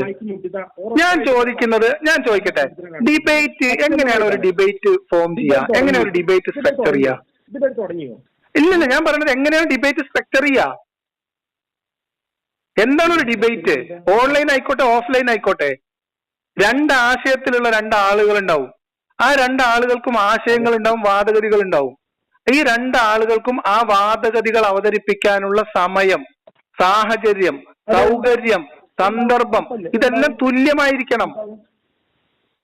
ഈ മോഡറേറ്റർ എന്ന് പറയുന്നത് രണ്ടു കക്ഷികൾ. ഒരു മിനിറ്റ്, ഡിബേറ്റ് തുടങ്ങിയിട്ട് ലിയാഖത്ത് പറയണോ? അപ്പൊ നിങ്ങൾ പറയുന്നു ഡിബേറ്റിൽ നിന്ന് ഇറങ്ങി ഓടിയെന്ന്. അപ്പൊ അതോ 10 മിനിറ്റ് ഡിബേറ്റ് തുടങ്ങിയെന്ന് നിങ്ങൾ തന്നെ പറയുന്നു, ഡിബേറ്റിൽ നിന്ന് ഇറങ്ങി ഓടിയെന്ന് നിങ്ങൾ തന്നെ പറയുന്നു. ഇതൊക്കെ മോശമല്ലേ? അവിടെ അന്ന് ഡിബേറ്റ് നടന്നിട്ടുണ്ടോ? ഇല്ലേ, ഇല്ല. ഡിബേറ്റ് നടന്നിട്ടില്ല. ഓക്കെ, നിങ്ങൾ പറഞ്ഞ മനസ്സിലായി. ഡിബേറ്റ് നടന്നിട്ടില്ല. ഇല്ല, ഒരു മിനിറ്റ്, ഞാൻ ചോദിക്കട്ടെ. നിങ്ങൾ ലൈവ് കേട്ടോ കേട്ടില്ല, അത് പോട്ടെ. അവിടെ ഡിബേറ്റ് നടന്നിട്ടില്ല നിങ്ങൾ പറയുന്നു, ശരി, സമ്മതിച്ചു. അപ്പൊ ഡിബേറ്റ് നടക്കാത്തത് കൊണ്ട് ഡിബേറ്റിൽ ഉണ്ടാവേണ്ട എല്ലാ മാന്യതയും അവിടെ നടന്നിട്ടുണ്ടാവില്ല. നിങ്ങൾ ഞാൻ ഒരു കാര്യം ചോദിക്കാം, അസ്വസ്ഥതപ്പെടല്ലേ? നിങ്ങൾ എന്തിനാണ് ഇങ്ങനെ അസ്വസ്ഥതപ്പെടുന്നത്? ഈ ബഹളം ഉണ്ടാക്കേണ്ടി വരുന്ന ആർക്കറിയോ? നമ്മൾ പറയുന്ന ആശയത്തിൽ ആത്മവിശ്വാസമില്ലാതെ നമ്മളെ ബഹളം വെക്കുന്നത്. ഞാൻ ചോദിച്ച കാര്യങ്ങൾ അഡ്രസ് ചെയ്യുന്നില്ല, നിങ്ങൾ എവിടെയോ ഓടിപ്പോവാണ്. എന്നെ സംബന്ധിച്ച് എങ്ങനെ അറിയോ? എന്നെ സംബന്ധിച്ച് straight to the point, pin point ചെയ്തിട്ട് കാര്യങ്ങൾ പറയാന്നുള്ളതാണ്. ഞാൻ ചോദിക്കുന്നത് അവിടെ സംവാദം നടന്നിട്ടില്ല, ഡിബേറ്റ് തുടങ്ങിയിട്ടില്ല. ആ പോയിന്റിൽ അവിടെ നിൽക്കൂ. ഒരു മിനിറ്റ്. ഒരു ഡിബേറ്റ് അനൗൺസ് ചെയ്യുന്നതിന് മുൻപ് ഡിബേറ്റ് ഓർഗനൈസ് ചെയ്യുന്നവർ എന്തൊക്കെ ചെയ്യണം? അവരെ കോണ്ടാക്ട് ചെയ്യണം. ആരെ കോണ്ടാക്ട് ചെയ്യണം? ആരൊക്കെ തമ്മിലാണ് ഡിബേറ്റ്? ഒരു മിനിറ്റ്, ഞാൻ പറയാം. ഞാനൊന്ന് വിശദീകരിക്കാം. എന്തെങ്കിലും തെറ്റുണ്ടെങ്കിൽ നിങ്ങൾ പറഞ്ഞോ. ആരൊക്കെയാണ് ഡിബേറ്റ് ചെയ്യുന്നത് എന്നുള്ള കാര്യത്തിൽ ധാരണയിലെത്തണം. ഡിബേറ്റേഴ്സ് ഓക്കെ, ഇത് ഓർഗനൈസ് ചെയ്യുന്ന ആളുകൾ അതിൽ ഒരു പൊതു കോർഡിനേറ്റർ, ഒന്നുകിൽ ഒരു പൊതു മോഡറേറ്റർ ഉണ്ടാവും. അങ്ങനെയാണെങ്കിൽ ഈ ഇരുപക്ഷത്തിനും സ്വീകാര്യനായിട്ടുള്ള ഒരു മോഡറേറ്റർ ആയിരിക്കണം. ന്യായമായ ആവശ്യമല്ലേ? ഇനി അല്ല ഇരുപക്ഷത്തും മോഡറേറ്റർ ഉണ്ടെങ്കിൽ സംവാദകർക്ക് മോഡറേറ്ററെ നിശ്ചയിച്ചു കൊണ്ടുവരാം. മോഡറേറ്ററുടെ ഉത്തരവാദിത്ത സമയക്രമം പാലിക്കലായിരിക്കും, അല്ലേ? രണ്ടാൾക്ക് തുല്യ അവസരം കിട്ടുന്നുണ്ടെന്ന് ഉറപ്പുവരുത്തലായിരിക്കും. ആശയങ്ങൾ വായിക്കേണ്ടതും പറയേണ്ടതും. ഒരു മിനിറ്റ്, ഞാൻ പറയാം, അവിടെ കട്ടെ. ഇതിലേക്കൊക്കെ എത്തുന്നതിന് മുൻപ് ഡിബേറ്റിന്റെ ഡേറ്റ്, സ്ഥലം, രീതി, ഈ കാര്യങ്ങൾ ധാരണയിലെത്തിയിട്ടുണ്ടാവണം. വേണ്ടേ? അത് ഇവർ ചെയ്തിട്ടുണ്ടോ? ഇവിടെ രണ്ട് സന്ദർഭത്തിലാണ് ഇത് പറയുന്നത്. ഇതിനകത്ത് പറയുന്നത് ഒരു സ്റ്റേജിൽ നടത്തുന്ന ഒരു ഡിബേറ്റ് പോലെ എങ്ങനെ പറയും. ഇതെങ്ങനെയല്ല ഇവിടെ സംഭവിക്കുന്ന കാര്യം. ഇവിടെ നമുക്കറിയാം, കുറച്ച് കാലമായിട്ട് ഇസ്ലാമിനെതിരെ കുറച്ചു കാലം തന്നെ ലിയാഖത്ത് എനിക്കറിയാം ക്ലബ് ഹൗസിലെ തുടക്ക സമയത്ത് അടിമത്തം ഇനിയും പറയും, കോഴിക്കോടും പറയും. ഞാനിത് കേരളത്തിൽ ആകെ പറയാൻ പോവാ. തീർന്നിട്ടില്ല. പക്ഷെ ഞാന് എന്റെ പഠിത്തം കഴിഞ്ഞ് എഞ്ചിനീയറിംഗ് കഴിഞ്ഞ് ഞാൻ പണിക്ക് കയറി, പെണ്ണ് കിട്ടി, കുട്ടിയായി. ഇപ്പോഴും ഈ അടിമത്തം കഴിഞ്ഞിട്ടില്ല നിങ്ങളത്. അപ്പൊ ഞാനത് ഈ ഒരു വിഷയത്തില് ഓൺലൈനായിട്ട് പ്രത്യേകിച്ച് ഏറ്റവും കൂടുതൽ നുണ പറയുന്ന ആരിഫ് ഹുസൈൻ, പെരുന്നോണൻ ആരിഫ് ഹുസൈൻ. ആരിഫ് കണ്ടമാനെ കണ്ടിന്യൂസ് നുണ പറഞ്ഞിട്ട്. പക്ഷെ ആരിഫിന് മാത്രമേ UA ടീമിന് പറ്റുള്ളൂ. ആരിഫ് മതി. ആരിഫ് പറഞ്ഞാൽ പിന്നെ ഞങ്ങൾ എന്താ ചെയ്യാ? ആരിഫ് അങ്ങനെ പറഞ്ഞില്ലേ? ഒരു നുണയെ വിശ്വസിക്കുന്നവരെ കുറിച്ച് നിങ്ങൾക്ക് എന്താ അഭിപ്രായം? നീ കുറച്ച് തുടിക്കണം മനസ്സിലായി. നിന്നിട്ട് ഞാൻ പറഞ്ഞു അല്ല, അങ്ങനത്തെ മാർക്കല്ല ഞാൻ ചോദിക്കുന്നത്. എന്റെ ചോദ്യം എന്താ വെച്ചാൽ, നിരന്തരം നുണ പറയുന്നു എന്ന് നിങ്ങൾക്ക് തന്നെ ആക്ഷേപമുള്ള ഒരാൾ പറഞ്ഞത് അപ്പാടെ വിശ്വസിക്കുന്ന നിങ്ങളെ കുറിച്ച് എന്താ ഞാൻ പറയാം? അപ്പാടെ വിശ്വസിക്കല്ലേ ചെയ്തിട്ടുണ്ട്. മറ്റേ നിങ്ങളാ ശരിയാണ് അതാണ് കാരണം അത് ചെറിയ അബദ്ധമല്ലല്ലോ. അത് അത്ര ചെറിയ അബദ്ധമൊന്നുമല്ല. നിങ്ങൾ ഞാൻ ചോദിച്ച എല്ലാ ചോദ്യങ്ങളിൽ നിന്നും തന്ത്രപരമായി വേറെ വിഷയങ്ങളിലേക്ക് പോവാണ്. നിങ്ങളിപ്പോ പറഞ്ഞ ഓൺലൈൻ ഞാൻ പേടിച്ചോടി എന്ന് പറയുന്ന സാധനം ഉണ്ടല്ലോ, അതിനെ കുറിച്ച് പറയൂ. കാരണം എന്താ അറിയോ, ഇന്നോട് നുണ പറഞ്ഞു നടക്കുന്ന ഈ എന്നിട്ട് ഒരു നുണ പ്രൂവ് ചെയ്യാൻ പറ്റിയിട്ടില്ലേ നിങ്ങൾക്ക്? ഓൺലൈനിൽ വരണം, ഞാൻ വരും ഓൺലൈൻ, ഞാൻ അങ്ങോട്ട് വരും, ഞാൻ സംസാരിക്കില്ല. ലിയാഖത്തലി മറ്റേ ഇവന് നേസർ എന്നൊക്കെ പറഞ്ഞിട്ടൊക്കെ എന്തൊരു കഷ്ടം. അതൊക്കെ നുണയാണ്. അവിടെ ബാസിൽ പറഞ്ഞതെല്ലാം നുണയാണ്. അവിടെ ബാസിലാണ് നുണ പറഞ്ഞത്. ആരിഫിന്റെ പ്രതിനിധിയായിട്ട് ഇയാളെ പറഞ്ഞേക്കുന്ന ആരിഫ് പറഞ്ഞിട്ടില്ല. ബാസിൽ മുഴുവൻ നുണ പറഞ്ഞത്. ബാസിൽ എന്നാ ആരിഫിന് പകരമായി, ആരിഫിന്റെ ബദലായി, ആരിഫിന്റെ പ്രതിനിധിയായിട്ട് ഷിഹാബുദ്ദീൻ മേത്ര പറഞ്ഞയക്കാം എന്ന് ആരിഫ് പറഞ്ഞ ഓഡിയോ ക്ലിപ്പ് ഒന്ന് കേൾപ്പിക്കോ, അല്ലെങ്കിൽ പോസ്റ്റ് ഒന്ന് കാണിച്ചു തരും. എവിടെ, എന്തില്, എന്തെങ്കിലും തെളിവുണ്ടോ നിങ്ങൾക്ക്? ഒരു തെളിവില്ല. നോണ പറയാ, നോണ പറയാ. ഇങ്ങനെ നോണ പറയാൻ പറ്റില്ല. ഞാൻ പറയണ വെച്ചാൽ ഇതും കഴിഞ്ഞിട്ട് ഇതൊക്കെ പോട്ടെ, ഇതൊക്കെ ഞാൻ വിട്ടു. ഓക്കെ, ഈ സംവാദത്തിന്റെ ഞാൻ പറഞ്ഞുതരാന്നേ. എങ്ങനെ? ആ വിശ്വാസത്തിനാണ് അന്ധവിശ്വാസം എന്ന് പറയാം. നോണ പറഞ്ഞു ഞാൻ തെളിവ് തരാന്നേ. ഞാൻ തെളിവ് തരാം. നോണ പറഞ്ഞു ഞാൻ തെളിവ് തരാം. ഇപ്പൊ തരാം. ഞാനൊരു സ്റ്റേറ്റ്മെന്റ് പറയാം. നോണ പറഞ്ഞു എന്ന് ഞാൻ തെളിവ് തരാമെന്ന്. നോണ പറഞ്ഞു അല്ലല്ല, നോണ പറഞ്ഞു എന്ന് ഞാൻ തെളിവ് തരാം. ആശയം ഇസ്ലാം ആയതുകൊണ്ട് അവരുടെ ആശയം ഇസ്ലാം ആയത് മുസ്ലിങ്ങൾ നോണ പറയൂല. എന്തിന്റെ ബേസിൽ നിങ്ങൾക്ക് പറയാൻ പറ്റുക? ഇസ്ലാമിൽ ഒരു മിനിറ്റ്, ഇസ്ലാമിൽ കളവ് പറയുന്നത് തെറ്റാണെന്ന് വേണമെങ്കിൽ പറയാം. അതിനർത്ഥം മുസ്ലിങ്ങൾ ആരും കളവ് പറയൂലെന്നാ? അല്ല, അങ്ങനെ പറഞ്ഞിട്ടില്ലല്ലോ. ഞാൻ പറഞ്ഞത് ഇവര് ഈ വിഷയത്തിൽ പറഞ്ഞിട്ടുണ്ടെന്ന് ഞാൻ തെളിയിച്ചു തരാമെന്നാണ് ഞങ്ങളോട് പറഞ്ഞതേ. പബ്ലിക്കായിട്ട് നോണ പറഞ്ഞിട്ടുണ്ട്. ഞാൻ ഒന്നുകൂടി തെളിയിച്ചു തരാമാണെങ്കിൽ. നോണ പറഞ്ഞിട്ടുണ്ട് എന്നാണ് ഞാൻ പറഞ്ഞത്. തെളിവ് തരാമെന്നാണ് ഞാൻ പറഞ്ഞത്. ഷിഹാബുദ്ദീൻ മേത്തർ അവിടെ വരുന്നത് ആരിഫിന്റെ പ്രതിനിധിയായിട്ടാണ് എന്ന് അവർ അനൗൺസ് ചെയ്യുന്നു. ഒരു തവണയല്ല, പല തവണ, പല കാരണങ്ങൾ. ഒന്നാമത്തെ നുണ ആരിഫ് അങ്ങനെ പറഞ്ഞിട്ടില്ല. അതൊരു നുണയാണ്. ഞാൻ പറയട്ടെ. ഇനി അത് ആരെങ്കിലും അവരെ തെറ്റിദ്ധരിപ്പിച്ചതാണെന്ന് വെച്ചോ. എന്നാൽ പോലും ഇവർക്കറിയാം ആരിഫിന്റെ പ്രതിനിധിയായിട്ടല്ല ഇയാൾ വരുന്നത് എന്ന്. അത് ഇവരോട് കമ്മ്യൂണിക്കേഷനിലുണ്ട്, ക്ലിയർ ആയിട്ട് പറഞ്ഞിട്ടുണ്ട്. അങ്ങനെ അറിഞ്ഞിരിക്കെ അത് പറയുന്നത് നുണയല്ലേ? ഷിഹാബുദ്ദീൻ മേത്തർ UAE കോർഡിനേറ്ററോട് അവരുടെ സംഭാഷണത്തിൽ പറഞ്ഞതിന്റെ ഭാഗത്തിന് മറുപടിയായിട്ട് ഞാൻ ആരിഫിന്റെയോ മറ്റാരുടെയെങ്കിലും പ്രതിനിധിയല്ല എന്ന് ക്ലിയർ ആയിട്ട് പറഞ്ഞിരിക്കെ നിങ്ങളിപ്പോ ഒരാളെടുത്ത് ഇപ്പൊ ഞാൻ നിരീശ്വരവാദി അല്ല എന്ന് പറഞ്ഞോടുകൂടി പിന്നെ നിരീശ്വരവാദികളോട് ചോദിക്കേണ്ട ചോദ്യം എന്നോട് ചോദിക്കേണ്ട നിങ്ങൾ തീരുമാനിച്ചില്ലേ? അതിന് പകരം നിങ്ങൾ നിരീശ്വരവാദി തന്നെയാണ് നിങ്ങൾ പറഞ്ഞ എങ്ങനെ ഉണ്ടാവും? അതേ സാധനല്ലേ ബാസിൽ അവിടെ ചെയ്തത്. പക്ഷെ അവിടെ പ്രശ്നം എന്താ അറിയോ, ഇത് ഇവര് ആ ശക്തികൾ സംസാരിക്കുമ്പോ ഷിയാബ് കാര്യം ചോദിക്കുന്നുണ്ട്. അപ്പൊ മേത്ര പറഞ്ഞൊരു കാര്യത്തെ കുറിച്ച് പറയണത് ഞാനൊരു കാര്യം ചെയ്യാം. ഞാൻ തൽക്കാലം നിന്നെ UAE ടീമിന്റെ പ്രതിനിധിയായിട്ട് സങ്കല്പിക്കുകയാണ്. ഒരു മിനിറ്റ്, നീയാണ് ഇപ്പൊ UAE ടീമിന്റെ കാര്യങ്ങൾ തീരുമാനിക്കുന്ന ഒരാളെന്ന് വെച്ചോ, വെറുതെ ഒരു സങ്കല്പമാണ് കേട്ടോ. ഞാൻ ഓൺലൈൻ ഡിബേറ്റിന് തയ്യാറായിട്ട് വരികയാണെന്ന് വെച്ചോ. പറയട്ടെ, ഇതില് മേത്രയുടെ ഭാഗത്ത് മേത്ര ഇങ്ങനെ പറഞ്ഞിട്ടുണ്ട് എന്നുള്ളത് അവര് കാണിക്കുന്നുണ്ട്. ഇല്ല, അത് തെറ്റാണ്. മേത്ര പറയുന്നത് ആരിഫിന്റെ പ്രതിനിധിയായിട്ട് വരുന്നില്ല എന്ന രീതിയിലും അവർ പറഞ്ഞിട്ടുണ്ടാവും. പക്ഷെ ഇവര് പറയുന്നത് ആരിഫ് നുണ പറയുന്നവനാണ് എന്നതിന് തെളിവ് കൂടിയായിട്ട് അങ്ങനെ നിങ്ങൾ മേത്ര അപമാനിക്കുന്നത് ശരിയാണോ? ആരിഫ് അതിന് രണ്ട് കാര്യങ്ങൾ നിങ്ങൾ പ്രൂവ് ചെയ്യണം. ഒന്ന്, ആരിഫിന്റെ പ്രതിനിധിയായിട്ട് മേത്തർ വരുന്നു എന്ന് ആരിഫ് പറയുന്നതിന്റെ ഓഡിയോയോ അല്ലെങ്കിൽ എന്തെങ്കിലും ടെക്സ്റ്റോ നിങ്ങൾ അവിടെ പ്രദർശിപ്പിക്കണം. അതൊരു പോയിന്റ്. അത് പ്രദർശിപ്പിച്ചിട്ടില്ലെങ്കിൽ എനിക്ക് അത് ചെയ്തിട്ടില്ല. അത് മാത്രമല്ല, ആരിഫ് അങ്ങനെ പറഞ്ഞു എന്ന് ഇവര് അവിടെ പറഞ്ഞപ്പോ ഷിഹാബുദ്ദീൻ മേത്തർ വീണ്ടും ചോദിക്കുന്നുണ്ട് അതിന്റെ തെളിവ് കാണിക്കണം എന്ന്. തെളിവ് കാണിച്ചിട്ടില്ല. ആരിഫ് അതിനെ പറഞ്ഞു എന്നുള്ള തെളിവ് ഷിഹാബുദ്ദീൻ മേത്തർ ചോദിച്ചിട്ടുണ്ട്, അവര് കാണിച്ചിട്ടില്ല. ഡിബേറ്റിന് ഇല്ലാന്ന് പറഞ്ഞു. ഇല്ല, ഡിബേറ്റിന് വരിക എങ്ങനെയാണ്? ഈ മൊത്തം ഉടായ്പ് കാണിക്കുമ്പോ ഇതൊക്കെ ഒരു ഉടായ്പാണ് ഇവിടെ നടക്കുന്നതെന്ന് പറയാനാണ് മേത്തർ വന്നത്. അതിന് തന്നെയാണ് ഞാനും വന്നത്. നോക്കൂ, ഒരു വിഷയത്തിൽ ഞാൻ എന്താ ഉടായ്പ എന്ന് അറിയണമെങ്കിൽ ഈമാൻ പെരുവഴിയിൽ ഞാൻ ഇവരുടെ ആ ഡിബേറ്റിന്റെ ഫസ്റ്റ് സെന്റൻസ് മുതൽ സ്വാഗതം പറയുന്നത് മുതൽ അവരുടെ ഓരോ ഉടായ്പ അവരെന്തൊക്കെയാണ് കാണിച്ചതെന്ന് കൃത്യമായി തെളിവ് സഹിതം പറഞ്ഞിട്ടുണ്ട്. നിങ്ങൾ പോയി നോക്കോ. അത് നിങ്ങൾ നമ്മളത് കേൾക്കൂലല്ലോ. പോലും നുണ പറയില്ല എന്ന് മാത്രം വിശ്വസിച്ച് നടക്കുകയാണ്. നിങ്ങൾ നടന്നോളി. ഇസ്ലാമിന്റെ മറ്റ് കാര്യങ്ങളൊക്കെ ഇപ്പൊ ഭൂമിയുടെ ആകൃതിയെ കുറിച്ചൊക്കെ ലിയാഖത്ത് ഭൂമി പരന്നതാണെന്ന് ഖുർആൻ പറഞ്ഞു എന്നൊക്കെ വിശ്വാസം. ഭൂമി ആകൃതി പരന്നതാണെന്ന് ഖുർആനിൽ പറഞ്ഞിട്ടുണ്ട്. ഖുർആനിൽ മാത്രമല്ല തഫ്സീറിലുണ്ട്. അതൊക്കെ നമ്മൾ തഫ്സീറിലുണ്ട്. ഇനി ഞാൻ പറയണത് ഇതൊന്നും എന്റെ ഡിബേറ്റ് ടോപ്പിക്കും അല്ല, ഇതൊന്നും എന്റെ വിഷയവുമല്ല. ഖുർആനിൽ അങ്ങനെയൊക്കെ പറഞ്ഞിട്ടുണ്ട്. പക്ഷെ അതൊന്നും എന്റെ വിഷയമല്ല. അവിടത്തേക്കൊന്നും എന്നെ ഡ്രാഗ് ചെയ്യാനും പറ്റത്തില്ല.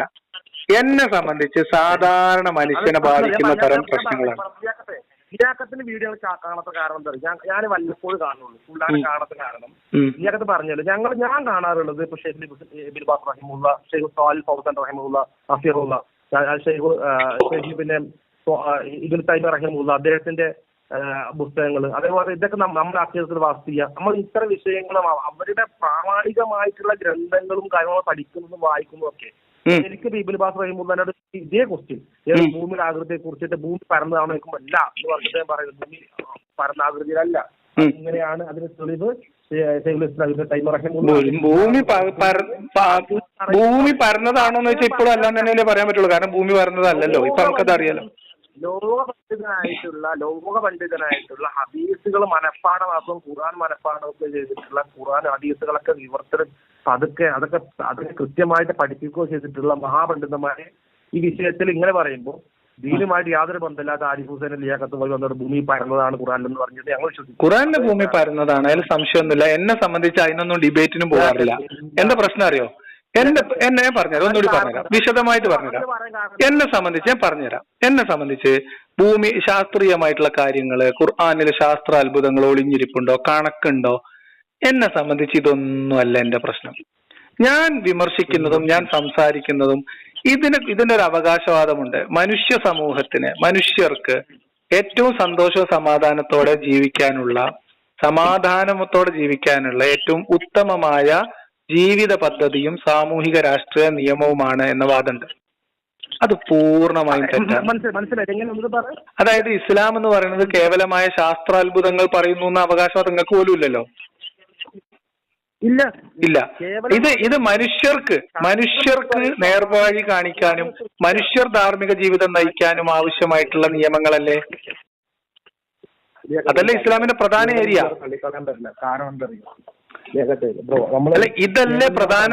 ഞാൻ ചോദിക്കുന്നത് ഒരു സാധാരണ മനുഷ്യനെ സംബന്ധിച്ച്, ഓക്കെ, ഇപ്പൊ ആസ്ട്രോണമി പഠിക്കാത്ത, ആസ്ട്രോണമി ഒരു മെയിൻ വിഷയമായിട്ട് എടുക്കാത്ത ഒരു മനുഷ്യനെ സംബന്ധിച്ച് ഖുർആനിലെ പിന്നെ എന്താ പറയാ, ഗോളശാസ്ത്രമോ അതല്ലെങ്കിൽ ചന്ദ്രന് നക്ഷത്രം പെറുക്കി എറിയും എന്നുള്ള വചനമോ ഇതൊന്നും സാധാരണ മനുഷ്യനുമായിട്ട് ബന്ധപ്പെടുന്നില്ലല്ലോ. ഈ നക്ഷത്രം പെറുക്കി എറിയുമെന്ന് പറയുന്നതൊന്നും സയൻസുമായി ബന്ധമില്ലാത്ത വിഷയമല്ലേ? അങ്ങനെയാണ് ഇവിടെ പറയുന്നത്. സയൻസ് ഞാൻ പറയുന്നത് ഇതിനെ കുറിച്ച് അന്വേഷിക്കാനോ പഠിക്കാനോ സാധാരണക്കാരന് കഴിയൂല. അത് അവരുടെ ഏരിയ അല്ല, അവരെ ബാധിക്കുന്നില്ല എന്നാ ഞാൻ പറഞ്ഞേ. ബാധിക്കുന്നില്ല എന്ന് പറയണത് അതായത് സയൻസുമായി ബന്ധപ്പെട്ട വിഷയങ്ങൾ ഞാൻ പറയാം. ഇപ്പം മിസ്റ്ററികൾ, ഓക്കെ, മിസ്റ്ററി ഒരു സാധാരണ മനുഷ്യന്റെ ഇപ്പം ശാസ്ത്രീയമായിട്ടുള്ള അറിവ് അന്വേഷിക്കൽ, പ്രപഞ്ചത്തിന്റെ നിഗൂഢത, പ്രപഞ്ച രഹസ്യം, സൃഷ്ടി, ഇങ്ങനെ തുടങ്ങിയിട്ടുള്ള വലിയ കാര്യങ്ങളൊന്നും സാധാരണ മനുഷ്യന്റെ ജീവിതത്തിനെ നേരിട്ട് ബാധിക്കുന്ന കാര്യങ്ങളല്ല. ഇതാണ് ഞാൻ പറഞ്ഞത്. അല്ല. അതേ സമയത്ത് ഇസ്ലാം എന്ന് പറയുന്നത്, ഖുർആൻ എന്ന് പറയുന്നത് സാധാരണ മനുഷ്യന്റെ ദൈനംദിന ജീവിതങ്ങളിൽ പോലും സ്വാധീനിക്കത്തക്ക തരത്തിൽ നിലനിൽക്കുന്ന ഒരു ജീവിത പദ്ധതിയും രാഷ്ട്രീയ സാമൂഹ്യ നിയമ സംഹിതയുമാണ് എന്നാണ് അവകാശവാദം. അത് ഈ കാലഘട്ടത്തിൽ യോജിക്കുന്നുണ്ടോ? അത് മാനവികമായ നമ്മൾ ഇപ്പം ആർജിച്ചിട്ടുള്ള ധാർമ്മിക മൂല്യങ്ങളോട് യോജിക്കുന്നുണ്ടോ? അത് ഏതെങ്കിലും മനുഷ്യനോട് ശത്രുതാപരമായിട്ടുള്ള നിലപാട് സ്വീകരിക്കുന്നുണ്ടോ? ഇതാണ് എന്റെ വിഷയം. അതിൽ സാമൂഹികം, വ്യക്തിപരം, രാഷ്ട്രീയം, അതിൽ ഇസ്ലാമിന്റെ മാനവികതയിൽ ചോദ്യം ചോദിക്കുന്ന ഏറ്റവും പ്രധാനപ്പെട്ട ഒരു സാധനമാണ് അടിമത്തം. എന്റെ ഈമാൻ കളഞ്ഞ സാധനമാണ്. ലിയാക്കത്തിലേക്കും അറിയാൻ ലിയാക്കത്തിലിപ്പോ മരിച്ചു പോകണം ആളാണ്. ഞാൻ മരണം തട്ടാൻ പറ്റുന്നില്ല, ഞാനും മരിച്ചു പോകും. ലിയാക്കത്തിലേക്കും അറിയാം പഠിച്ചാൻ പോയാൽ ഉണ്ടെന്നുള്ളത്. ലിയാക്കത്തിലിപ്പോ എങ്ങനെ കുറച്ചും എനിക്ക് ബോധ്യപ്പെട്ടിട്ടില്ല. നിങ്ങൾ പറഞ്ഞ പോലെ ദൈവത്തെ എനിക്ക് ബോധ്യപ്പെട്ടിട്ടില്ല. സത്യസന്ധമായിട്ട് പറയുന്ന കാര്യമാണ്. എന്തിനു നുണ പറയണം നമ്മള്? ബുദ്ധിയുള്ള ഒരു മനുഷ്യന് അങ്ങനെ പറയണം. നീ ആലോചിച്ചു, നമ്മൾ ആരിൽ പറയും? ഞാൻ പറയണത് ഈ മിസ്റ്ററിയെ കുറിച്ച്. ഞാൻ പറയണ മരിച്ചു പോകുക, കബർ, നരകം, ഈ വക നെഗറ്റീവ് ആയിട്ടുള്ള സാധനം കൊണ്ട് എന്നോട് സംസാരിച്ചൊരു കാര്യം എനിക്കത് യേശൂല. നിങ്ങൾ മനുഷ്യരുടെ ജീവിതത്തെ കുറിച്ച് പറ. എന്റെ സെൽഫിനെ കുറിച്ചല്ല. ഞാനും എന്റെ കൂടെ ഇവിടെ ജീവിക്കുന്ന കോടാനക്കോടി വരുന്ന മനുഷ്യരായിട്ടുള്ള സഹജീവികളെ കൂടി ചേർത്ത് പറ. പറഞ്ഞു, മരണം വിശ്വാസികൾക്ക് അനുഗ്രഹമാണ്, സന്തോഷ വാർത്തയല്ലേ ഞങ്ങളെ സംബന്ധിച്ചിടത്തോളം. നിങ്ങൾക്ക് ചിലപ്പോ അതൊരു അല്ല, മരിക്കാൻ വേണ്ടി മാത്രം ജീവിക്കുന്ന ആൾക്കാരാണ് നമ്മളൊക്കെ. ജീവിക്കാൻ വേണ്ടി ജീവിക്കുന്ന ആൾക്കാരാണ്. ജീവിതമാണ് നമ്മുടെ ജീവിതത്തിന്റെ. എന്നെ സംബന്ധിച്ച് നമ്മൾ സ്വന്തത്തിനും മറ്റുള്ളവർക്കും ദോഷമില്ലാതെ സന്തോഷമായിട്ട് ജീവിക്കുക എന്നുള്ളതാണ് എന്റെ ജീവിത ലക്ഷ്യം. ഒരു പ്രശ്നമുണ്ട്, നമുക്കതിനെ പറയാമെന്നുള്ളതല്ല. അത് ഈ സാധനത്തിനൊന്നും കൃത്യമായിട്ട് രേഖകളോ പഠനങ്ങളോ കൃത്യമായിട്ടുള്ള നന്മയും തിന്മ വേർതിരുത്താനൊന്നും സാധിക്കില്ല. എന്ത് കാര്യം? ആ നന്മ തിന്മ വേർതിരിച്ചു എന്ന് അവകാശപ്പെടുന്നവർ വേർതിരിച്ച നന്മ തിന്മകളെ കുറിച്ചാണ് ചർച്ച. നിങ്ങൾ ഈ നന്മ എന്ന് പറയുന്ന, ഒരു മിനിറ്റ്, നിങ്ങൾക്ക് പല തിന്മകളും തിന്മയാണെന്ന് പറയാൻ പറ്റാത്തത് ഈ പ്രശ്നം കൊണ്ടാണ്. എന്തുകൊണ്ട് അടിമത്തം തെറ്റാണെന്ന് നിങ്ങൾക്ക് പറയാൻ കഴിയാത്തത്? അടിമത്തം തെറ്റാണോ തെറ്റല്ലേ എന്നുള്ള വിഷയത്തിൽ ഞാൻ അല്ല, അടിമത്തം തെറ്റാണോ? അടിമത്തം തെറ്റാണെന്ന് ചോദിച്ചിട്ടുണ്ടെങ്കിൽ എങ്ങനെ അതിന്റെ ക്വസ്റ്റ്യൻ അഡ്രസ് ചെയ്യും? അപ്പോൾ അതായത് അതൊരു ലളിതമായിട്ട് പറഞ്ഞുതരാം. ഇസ്ലാമൊക്കെ വിട്ടേക്ക്. ഇസ്ലാമും മതം, രാഷ്ട്രീയം, ജാതി അതൊക്കെ വിട്. ഞാൻ ചോദിക്കും, നമ്മൾ മനുഷ്യൻ എന്ന രീതിയിൽ നിൽക്കുക. മനുഷ്യനായിട്ട് നിൽക്കൂ. വേറെ ബാക്കി എല്ലാ ആടയാഭരണങ്ങളും അയച്ചു വെക്കൂ. മനുഷ്യനാണ് നമ്മൾ. പച്ചയായ രണ്ട് മനുഷ്യർ സംസാരിക്കുകയാണ്. പറയട്ടെ, നമ്മൾ ഇപ്പൊ ഈ ചോദ്യങ്ങൾ ഇപ്പൊ ഒരിക്കല് ഇബ്നു ഉമറുല്ലാഹിന്റെ അടുത്തേക്ക് കുറച്ച് ആൾക്കാർ വന്നു. എന്നിട്ട് പറഞ്ഞ് ഉസ്മാൻ റളിയല്ലാഹുവിനെ കുറിച്ച് ചോദിക്കണേ, അദ്ദേഹം ബദർ പങ്കെടുത്തിട്ടില്ലല്ലോ. അപ്പൊ അവര് പറഞ്ഞു, അപ്പൊ ഇബ്നു ഉമറുല്ലാഹി പറഞ്ഞില്ല. അടുത്ത ക്വസ്റ്റ്യൻ, അദ്ദേഹം ബദറിൽ അദ്ദേഹം പങ്കെടുത്തില്ലല്ലോ, ഇല്ല. മൂന്നാമത്തെ ക്വസ്റ്റ്യൻ, അങ്ങനെ അദ്ദേഹം ഉഹുദ് യുദ്ധത്തിൽ അദ്ദേഹം ഓടിപ്പോയില്ലേ, തേർഡ് ക്വസ്റ്റ്യൻ. അപ്പൊ അദ്ദേഹം പറഞ്ഞു വീണ്ടും അതെ. അപ്പോ ഇത് മതി, ഇതോടുകൂടി ഉസ്മാൻ റളിയല്ലാഹുവിനെ കൊല്ലാൻ തീരുമാനിച്ചു വന്ന ഹവാരിജായ ആൾക്കാരാ, കൊല്ലാൻ വേണ്ടി വന്ന ആൾക്കാർ. ഇബ്നു ഉമർ തിരിച്ചു വിളിച്ചു പറഞ്ഞു, ഇങ്ങോട്ട് പങ്കെടു തിരിച്ചു പോരെ. ഇതിന്റെ വൺ ഓർ ക്വസ്റ്റ്യൻ തെറ്റാണോ ശരിയാണോ ഇതാണോ ചോദിക്കാതെ എക്സ്പ്ലനേഷൻ കേൾക്കാതിരിക്കുന്ന ആൾക്കാർ ഹവാരിജുകളാണ്, തീവ്രവാദികളാണ്. അപ്പോ ഇബ്നുറുല്ലാൻ പറയുന്നുണ്ട് നിങ്ങൾ തിരിച്ചു പോരെ, ഇതിന് എക്സ്പ്രഷൻ പറഞ്ഞുതരാം, ഓരോന്ന് പറഞ്ഞുതരാം എന്ന് പറഞ്ഞ് അദ്ദേഹം തിരിച്ച് ഓരോ പറഞ്ഞു കൊടുക്കുക ചെയ്യണത്. അപ്പൊ നമുക്കൊരു സംഭവം കേട്ട ഒരു പെട്ടെന്ന് തെറ്റാണോ ശരിയാണോ അങ്ങനെയല്ല നമ്മൾ അഡ്രസ് ചെയ്യുന്നത്. ആ വിഷയം അങ്ങനെയല്ല ഞാൻ ചോദിച്ചത്. നേതാവായിട്ട് നിങ്ങളിപ്പോ ഈ അനോളജി പറഞ്ഞതിൽ യാതൊരു, നിങ്ങൾ ഈ പറഞ്ഞ അനോളജി പ്രശ്നം നമ്മൾ തെറ്റാണ് ചോദിക്കുമ്പോൾ പറഞ്ഞുതരാം, അതിന്റെ സാഹചര്യം കൂടി പറഞ്ഞുതരാം. ലളിതമാണ്. അതായത് ഇസ്ലാമില് ഈ തരം സാമൂഹ്യ വിഷയങ്ങളിൽ നിലപാടുകളുണ്ട് എല്ലാ കാര്യത്തിലും. തീർച്ചയായിട്ടും നിലപാടുകളുണ്ട്. ഈ ഇപ്പോ ഒരു ഉദാഹരണം പറഞ്ഞാല് മ്യൂസിക്, സിനിമ, വാദ്യോപകരണങ്ങൾ, ഈ തരം കാര്യങ്ങളൊക്കെ ഉപയോഗിക്കുന്നത്, അല്ലെങ്കിൽ പലിശ, ഇത്തരം കാര്യങ്ങളൊക്കെ സമൂഹത്തിലുള്ള പല കാര്യങ്ങളാണ്. ഓക്കെ, ഇതിനെ കുറിച്ചൊക്കെ അഭിപ്രായം ചോദിക്കുമ്പോൾ വളരെ സിമ്പിൾ ആയിട്ട് ഉത്തരം പറയാവുന്ന ഒരു മതം. മനുഷ്യൻ മറ്റൊരു മനുഷ്യനെ ഒരു ചരക്കായിട്ട്, അതായത് നമുക്ക് വിനിമയം നടത്താവുന്ന ചരക്കായിട്ട് കൈവശം വെക്കുകയും മറ്റുള്ളവരുടെ അവകാശങ്ങളെ പൂർണ്ണമായിട്ട് ഒരാൾ കൈവശപ്പെടുത്തി വെക്കുകയും അയാളുടെ സമ്പത്തിന്റെ ഭാഗമായി മാത്രം പരിഗണിക്കുകയും മനുഷ്യൻ എന്ന രീതിയിൽ പരിഗണിക്കാത്ത ഒരു സിസ്റ്റം, അതാണ് സ്ലേവറി എന്ന് പറയുന്നത്. അങ്ങനെ മനുഷ്യല്ലാതെ പരിഗണിച്ചിട്ടില്ല. അയ്യോ പറഞ്ഞുതരാം. ഒരു മനുഷ്യൻ ഇപ്പം നിങ്ങളുടെ ഇസ്ലാമിക വിശ്വാസം അനുസരിച്ചിട്ട് ഞാൻ പറയണമെന്ന് വെച്ചാൽ അത്തരം ഒരു സിസ്റ്റം ഉണ്ടെങ്കിൽ അത് ഇസ്ലാം ചെയ്തോ ഇല്ല എന്നുള്ളതല്ല എന്റെ ചോദ്യം. അങ്ങനെ ഒരു സിസ്റ്റത്തെ, അതായത് നിങ്ങൾക്ക് മാർക്കറ്റിൽ പോയിട്ട് ആളുകളെ, മനുഷ്യരെ പൈസ കൊടുത്ത് വാങ്ങിക്കൊണ്ടുവരാവുന്ന, നിങ്ങളുടെ കയ്യിലുള്ളതിനെ നിങ്ങൾക്ക് ചന്തയിൽ കൊണ്ടുപോയി വിൽക്കാവുന്ന, നിങ്ങൾക്ക് പൈസക്ക് ആവശ്യം വരുമ്പോൾ വേറൊരു മുതലാളിക്ക് പണയം വെക്കാവുന്ന, നിങ്ങൾക്ക് കൂലി ഏതും കൊടുക്കാതെ ഭക്ഷണം മാത്രം കൊടുത്ത് അവരെ കൊണ്ട് പണിയെടുപ്പിക്കാവുന്ന ഒരു സിസ്റ്റം ഉണ്ടെങ്കിൽ ആ സിസ്റ്റം ശരിയോ തെറ്റോ എന്നാണ് ഞാൻ ചോദിച്ചത്. തെറ്റാണ്. ആ സിസ്റ്റം ഇസ്ലാമിലുണ്ടോ എന്നുള്ളതാണ് നമ്മുടെ ചർച്ച. ഇസ്ലാമിൽ അങ്ങനെയാണ്. ആ സിസ്റ്റം ഇസ്ലാമിലുണ്ട് എന്നതാണ് എന്റെ വാദം. ഇസ്ലാമിൽ ഉള്ളത് യുദ്ധത്തിലൂടെ പിടിക്കപ്പെടുന്ന തെറ്റാണ്, അല്ലാത്ത ആൾക്കാർ, അത് തെറ്റാണ്. അല്ല, ഉറപ്പാണ്. ഒരു മിനിറ്റ് വീഡിയോ അത് തെറ്റാണ്. അസീമുൽ ഹക്കീം പറഞ്ഞു അദ്ദേഹത്തിന്റെ അസീമുൽ ഹക്കീം പറയണതല്ല. അസീമുൽ ഹക്കീം പറയണത് തീവ്രവാദം ഇസ്ലാം കാര്യങ്ങൾ പെട്ടതാണ്. അപ്പൊ നിങ്ങൾ എടുക്കുക. അസീമുൽ ഹക്കീനൊക്കെ ഞാൻ നിരവധിയായിട്ട് കേൾക്കുന്ന ആളാണ്. അദ്ദേഹം ഒരു പണ്ഡിതനാണ്. ആയിക്കോട്ടെ, അദ്ദേഹം പഠിച്ച വ്യക്തിയാണ്. അദ്ദേഹം പറയുന്നത് ഞങ്ങൾ എടുക്കുക. അദ്ദേഹം പറഞ്ഞത്, അതായത് നിങ്ങൾ പറഞ്ഞതുപോലെ ആ ഒരു സിസ്റ്റം തെറ്റാണെങ്കിൽ ആ തെറ്റ് ചെയ്തയാളാണ് മുഹമ്മദ് നബി. ഇല്ല, ഒരിക്കലും ഒരു കാര്യത്തിന് ഇപ്പൊ യുദ്ധം തെറ്റാണെന്ന് വെച്ചാൽ നമ്മൾ സ്കൂൾ പഠിക്കാനാണ് യുദ്ധം. ഞാനൊരു കാര്യം ചോദിക്കട്ടെ, ഞാനൊരു ഒറ്റ കാര്യം ചോദിക്കാം. മുഹമ്മദ് നബിയുടെ ഹദീസിനെ ആസ്പദപ്പെടുത്തി ഞാൻ ചോദിക്കാം. മുഹമ്മദ് നബി ആസ്പദമാക്കി ഞാൻ പറയാം. ഞാൻ ഈ പറഞ്ഞ സംവിധാനത്തിലുള്ള അടിമത്തം, സ്ലേവറി ആവശ്യകതയായിരുന്നു. ആ സമയത്ത് യുദ്ധം ചെയ്ത് കൊണ്ടുപോയി പിടിക്കപ്പെട്ട ആൾക്കാരെ ഏറ്റവും ബെസ്റ്റ് ആയിട്ടുള്ള എന്റെ അഭിപ്രായത്തിൽ ഞാൻ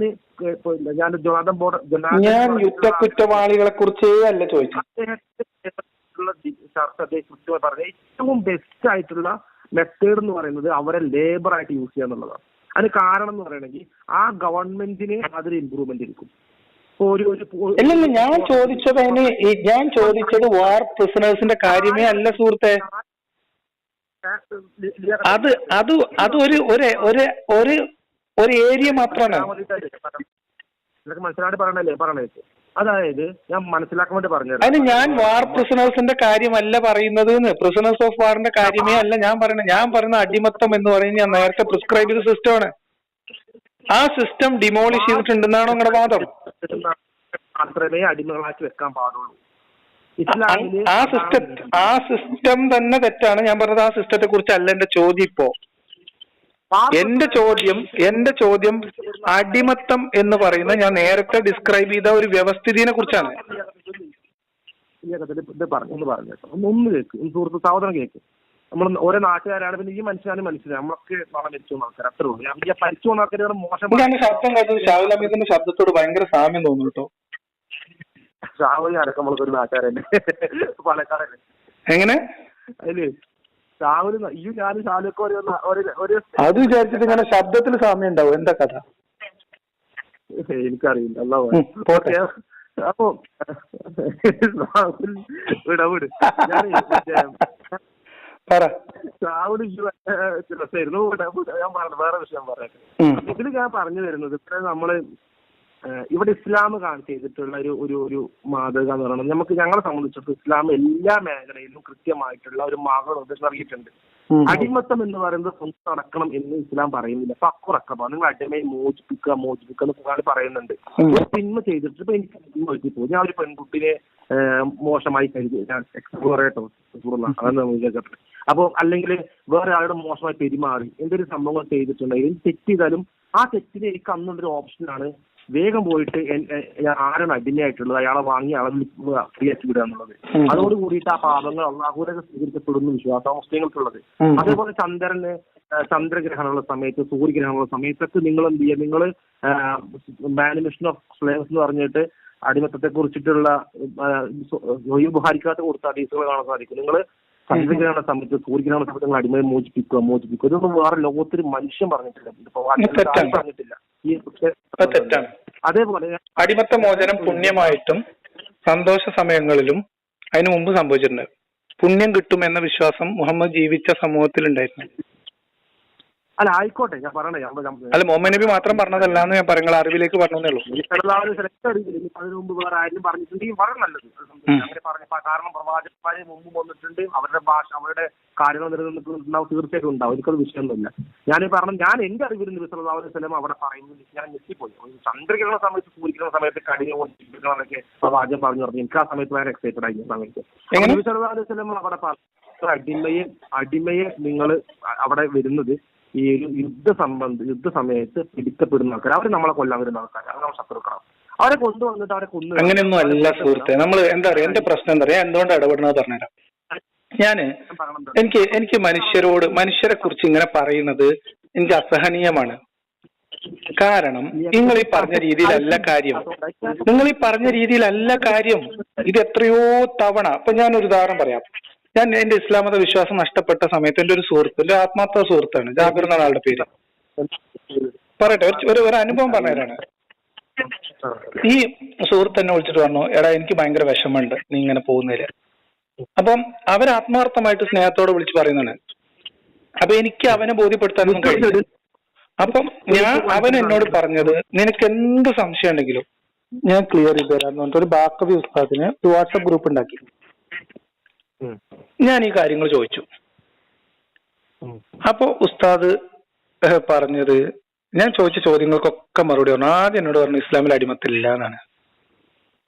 അപ്പൊ ഞാൻ ഓരോരോ സംശയങ്ങളായിട്ട് ചോദിച്ചിട്ട് അയാൾ അതിനൊക്കെ വിശദീകരണം തരാന്ന് പറഞ്ഞിട്ട് പോയിട്ട് ഇപ്പൊ ഏകദേശം 4.5 കൊല്ലായി. ഇതിലെന്താ അറിയോ, ഇതിൽ നിങ്ങൾ ഒരു ഏരിയ മാത്രമായിട്ടുള്ള വാർ പ്രിസണേഴ്സ് അല്ലെങ്കിൽ പ്രിസണേഴ്സ് ഓഫ് വാർ എന്ന് പറയുന്ന ഒരു എലമെന്റ് വെച്ച് പ്രതിരോധിക്കാവുന്ന അത്ര ലളിതമല്ല ഇസ്ലാമിലെ സ്ലേവറിയായി ബന്ധപ്പെട്ട നിയമങ്ങൾ. അത് ഇപ്പൊ പറയുന്നതാണ്, അതുകൊണ്ട് കാര്യമില്ല. ഞാൻ പറയണത്, ഒരു തെറ്റ് ചെയ്താൽ അടിമയെ മോചിപ്പിക്കുകയും വാർ പ്രിസണേഴ്സ് ഓഫ് വാർ അല്ലാതെ അടിമത്തത്തിന്റെ എല്ലാ കൈവഴികളും അടച്ചു കളയുകയും ചെയ്തു എന്ന് പറയുന്ന ഇസ്ലാമിന് മക്കയില് 1960കളിൽ അടിമച്ചന്തകൾ ഉണ്ടായിരുന്നു കഅബയ്ക്ക് ചുറ്റും. എന്നാണ് മറ്റേ സൗദി ഗവൺമെന്റ് ഇതായത്? സൗദി ഗവൺമെന്റ് എന്നാണ് മറ്റേ രൂപീകരിക്കപ്പെട്ടത്? എങ്ങനെ? സൗദി അറേബ്യ രാജ്യം എന്നാ രൂപീകരിക്കപ്പെട്ടത്? സൗദി അറേബ്യ കുറച്ചായിട്ട്, അതിന്റെ ഒരു 17-ാം നൂറ്റാണ്ടില് 18-ാം നൂറ്റാണ്ടില്. ഞാൻ ചോദിക്കുന്നത് 20-ാം നൂറ്റാണ്ടത്തെ കാര്യമാണ്. അതെ, ഞാൻ ചോദിക്കുന്നത് സൗദി അറേബ്യ 17-ാം നൂറ്റാണ്ടിൽ 17-ലും 18-ലായിരിക്കും. 1932 സൗദി ഇന്ന് കാണുന്ന സൗദി അറേബ്യ അല്ലേ? ഇസ്ലാമിക ഖിലാഫത്ത് അതിന് മുമ്പില്ലേ?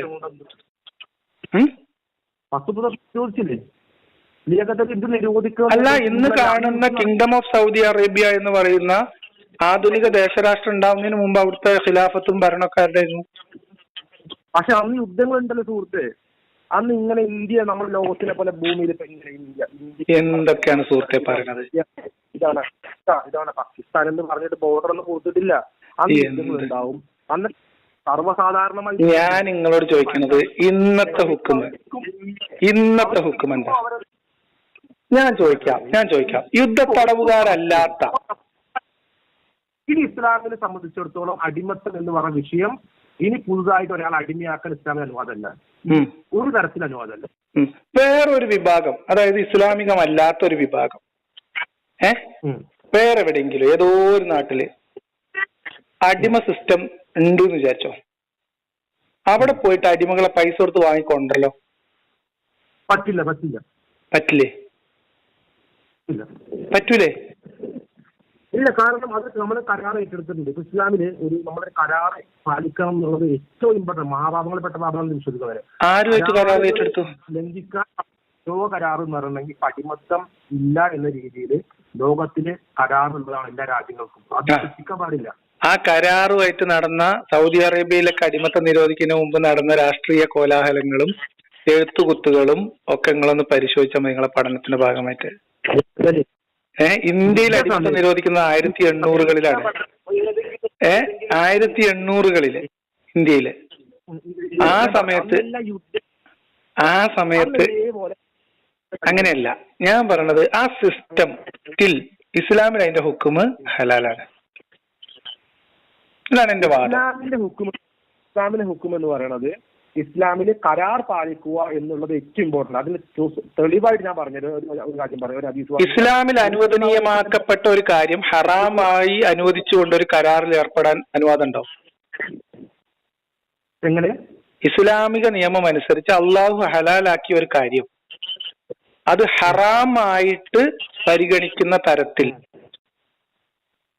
അത് മുസ്ലിങ്ങൾക്ക് ജീവിതത്തിൽ പകർത്തുന്നതിന് തടസ്സമാകത്തക്ക തരത്തിലൊരു കരാറിൽ ഏർപ്പെടാൻ ഇസ്ലാമിന് അനുവാദം ഉണ്ടോ? ഇസ്ലാമിക ഖലീഫക്ക്? ഒരിക്കലില്ല. അള്ളാഹു ഹലാലാക്കി ഹറാമാക്കാനും അള്ളാഹു ഹറാമാക്കി ഹലാലാക്കാനും. അപ്പൊ ഈ അടിമത്ത കരാർ എങ്ങനെ നിലനിൽക്കും? പക്ഷെ അടിമത്തം ഹലാൽ എന്ന് പറയുന്നത് ആ സിറ്റുവേഷനിൽ മാത്രമാണ്. അല്ല എങ്ങനെ മാറി? എങ്ങനെ ഓട്ടോമാറ്റിക് ആയിട്ട് മാറി? അള്ളാഹ് ഹലാലാക്കിയതാണ് നമ്മൾ പറയുന്നത്. ഈ വിഷയം ഇപ്പൊ യുദ്ധം നടന്നു എന്ന് വിചാരിക്കുക, യുദ്ധത്തിൽ ബന്ദികൾ ഉണ്ടായി, അവരടിമയാക്കാൻ പറ്റുമോ? കാലത്തുണ്ടായിരുന്ന സിസ്റ്റം ഞാൻ ചോദിച്ചത് ഇന്നത്തെ കാലത്ത് ഒരു ഇസ്ലാമിക ഖിലാഫത്തും വേറൊരു അനിസ്ലാമിക രാജ്യം തമ്മിൽ യുദ്ധം നടന്നാൽ അവർ തമ്മിലുള്ള യുദ്ധത്തിൽ അടിമകളെ പിടിക്കാൻ പറ്റുമോന്ന്? നമുക്ക് പറ്റില്ലാന്ന്. എങ്ങനെയെന്ന്? പക്ഷെ വാർ ക്യാപ്റ്റീവ്സിനെ കൊണ്ടുവന്നു. ആ വാർ ക്യാപ്റ്റീവ്സ് ഇത് തന്നെയാണ്. ആ വാർ ക്യാപ്റ്റീവ്സിനെ ലേബേഴ്സായിട്ട് യൂസ് ചെയ്യാം. അത് ഇസ്ലാമിൽ അനുവദിക്കപ്പെട്ടിട്ടുണ്ട്. അത് കുഴപ്പമില്ല. അതിപ്പോഴും അടിമകളായിട്ട് അത് തന്നെ രണ്ട് പേര്. അത് മുഹമ്മദ് നബിയുടെ കാലത്ത് ഹലാലായിരുന്നില്ലേ? അത് പിന്നീട് മുഹമ്മദ് നബിയുടെ കാലത്ത് ഹലാലാക്കിയ ഒരു കാര്യം, മുഹമ്മദ് നബിയുടെ മരണം വരെ മുഹമ്മദ് ഹറാമാക്കാത്ത ഒരു കാര്യം ഇന്നത്തെ കാലത്ത് ഹറാമാണെന്ന് ഗണിച്ചുകൊണ്ട് ലോകത്തെ എമ്പാടും അടിമത്ത നിരോധനം വന്നപ്പോ ആ കരാറിൽ ഒപ്പിട്ടു എന്നും പറഞ്ഞിട്ട് ഇസ്ലാമിൽ മുസ്ലിങ്ങൾക്ക് ആ ഹലാല് നിരോധിക്കാൻ ഗവൺമെന്റുകൾക്ക് അധികാരം ഉണ്ടോ എന്നാണ് എന്റെ ചോദ്യം. അതിനാൽ ഞാൻ പറഞ്ഞു നമ്മള് അടിമത്തം എന്ന് പറയുന്നത് ഇപ്പൊ ഞാൻ പറഞ്ഞുതരാം. ഒരു എക്സാമ്പിൾ പറഞ്ഞുതരാം. ഞങ്ങളെ സംബന്ധിച്ചിടത്തോളം വിവാഹ പ്രായം എത്തിയാൽ വിവാഹം കഴിക്കുക എന്നുള്ളതാണ് ഇസ്ലാമിന്റെ കൽപ്പന. ഒരു പ്രായം പറഞ്ഞിട്ടില്ല. ആ പ്രായത്തിൽ ഇപ്പൊ ചിലപ്പോ കാലത്ത് ചിലപ്പോൾ ചെറിയ പ്രേമിന്റെ പ്രായം വേറെ തരത്തിൽ അല്ലെങ്കിൽ കുറച്ച് കൂടി കഴിക്കാം. ഇസ്ലാമികപരമായിട്ട് എനിക്ക് ഇസ്ലാമിക്കലി എനിക്ക് ഒരു 13-14 വയസ്സുള്ള പെൺകുട്ടിനെ ലീഗലി സിറ്റുവേഷൻ അനുസരിച്ച് അതിനെ വിവാഹം കഴിക്കുന്ന അവകാശമുണ്ട്. പക്ഷേ ഇതെല്ലാം ബേസ് നിൽക്കുന്നത് ആ ഗവൺമെന്റ് സിസ്റ്റത്തിനെ കൂടിയാണ്. അതാണ് ഇസ്ലാമിക നിയമങ്ങളുടെ പ്രത്യേകത. ഞാൻ നിങ്ങളോട് ചോദിക്കുന്നത്, ഒരു ഇസ്ലാമിക ഖലീഫക്ക് പെൺകുട്ടികളെ ഇത്ര പ്രായം കഴിഞ്ഞിട്ട് വിവാഹം കഴിക്കാൻ പാടുള്ളൂ എന്ന് ഒരു നിയമം ഇറക്കാൻ കഴിയുമോ എന്നാ ചോദിച്ചത്. ഇസ്ലാമികമായിട്ട് മനസ്സിലായില്ല. അതായത് ഇപ്പം ഇസ്ലാമിക ഖലീഫ അള്ളാഹു അനുവദിച്ച ഒരു കാര്യം മുസ്ലിങ്ങൾക്ക് നിഷിദ്ധമാക്കിക്കൊണ്ട് ഒരു നിയമം അല്ലെങ്കിൽ അത് കുറ്റകരമാക്കുന്ന തരത്തിലൊരു നിയമം ഉണ്ടാക്കാൻ മുസ്ലിം ഖലീഫക്ക് അധികാരം ഉണ്ടോന്ന് മുസ്ലിം തീരുമാനിക്കുകയാണ്. ഓക്കെ, നമ്മുടെ രാജ്യത്തില് പെൺകുട്ടികൾക്ക് ഒരു 18 വയസ്സ് 20 വയസ്സിൽ മാത്രമേ വിവാഹം കഴിക്കാൻ താഴെയുള്ള വിവാഹമൊന്നും അലൗഡല്ല എന്ന് പറഞ്ഞാൽ ഓക്കെയാണ്. എന്ത് പ്രശ്നം? എങ്ങനെ? അവിടെ ഒരു പിതാവും ആ പിതാവിന്റെ ഒരു കുട്ടീനെ ഒത്ത ഒരു പുതിയാപ്പളിനെ കിട്ടിയപ്പം ഈ പെൺകുട്ടിക്ക് 8 വയസ്സുള്ള സമയത്ത് വാപ്പ ഈ പുതിയാപ്പളക്ക് കല്യാണം കഴിപ്പിച്ചു കൊടുക്കാൻ തീരുമാനിച്ചു. അപ്പൊ എന്ത് ചെയ്യും? അയാൾ ആ രാജ്യത്തിന്റെ നിയമപ്രകാരം ശിക്ഷിക്കപ്പെടൂലേ? ശിക്ഷിക്കപ്പെടും. അള്ളാഹ് അനുവദിച്ചു കൊടുത്തൊരു കാര്യം ചെയ്തതിന് ഖലീഫക്ക് ഒരു വിശ്വാസിയെ ശിക്ഷിക്കാൻ പറ്റുമോ? അള്ളാഹുവിനെയും റസൂലിനെയും ഖുലഫായിൽ റാഷിദീങ്ങളെയും ഒക്കെ നമ്മൾ ഫോളോ ചെയ്യണം. അതാണ് ദീൻ എന്ന് പറയുന്നത്. ദീനിന്റെ കാര്യത്തിൽ എതിരാകാത്ത കാലത്തോളം നോട്ട് ദ പോയിന്റ്, ക്ലോസ് ഉണ്ട്, അത് നിരുപാധികമല്ല. ദീനിന്റെ കാര്യത്തിൽ എതിരാവാത്ത കാലത്തോളം അള്ളാഹ് അനുവദിച്ചു കൊടുത്ത ഒരു കാര്യം. ഞാൻ ചോദിക്കണത്, ഉമറിന്റെ അടുത്ത് ഒരു ഭാര്യ വന്നിട്ട് പറഞ്ഞു എന്റെ ഭർത്താവ് എന്നെ തല്ലിയില്ല. അപ്പം ഉമറിന്റെ അടുത്ത് ഉമർ ആളെ അയച്ച് ഭർത്താവിനെ വരുത്തി. ഭർത്താവ് ചോദിച്ചു, ഞാൻ എന്റെ ഭാര്യയെ അടിച്ചത് ചോദിക്കാൻ ഖലീഫയ്ക്ക് എന്ത് അധികാരം? ഹദീസിലുള്ളതല്ലേ, ചരിത്രത്തിലുള്ളതല്ലേ? അതിനുശേഷം ഹദീസ് ഉണ്ട്, എന്ത്, ഒരാള് അയാളുടെ ഭാര്യയെ തല്ലിയതിന്റെ പേരിൽ ചോദ്യം ചോദിക്കപ്പെടൂല, ചോദിക്കാൻ പാടില്ല, ചോദിക്കാൻ ഖലീഫക്ക് അവകാശമല്ല. എങ്ങനെ? അല്ല, നബി പറഞ്ഞിട്ടുണ്ട് എന്ന ഹദീസിന്റെ അടിസ്ഥാനത്തിലാണ് മറ്റു സഹാബി ചോദിക്കുന്നത്.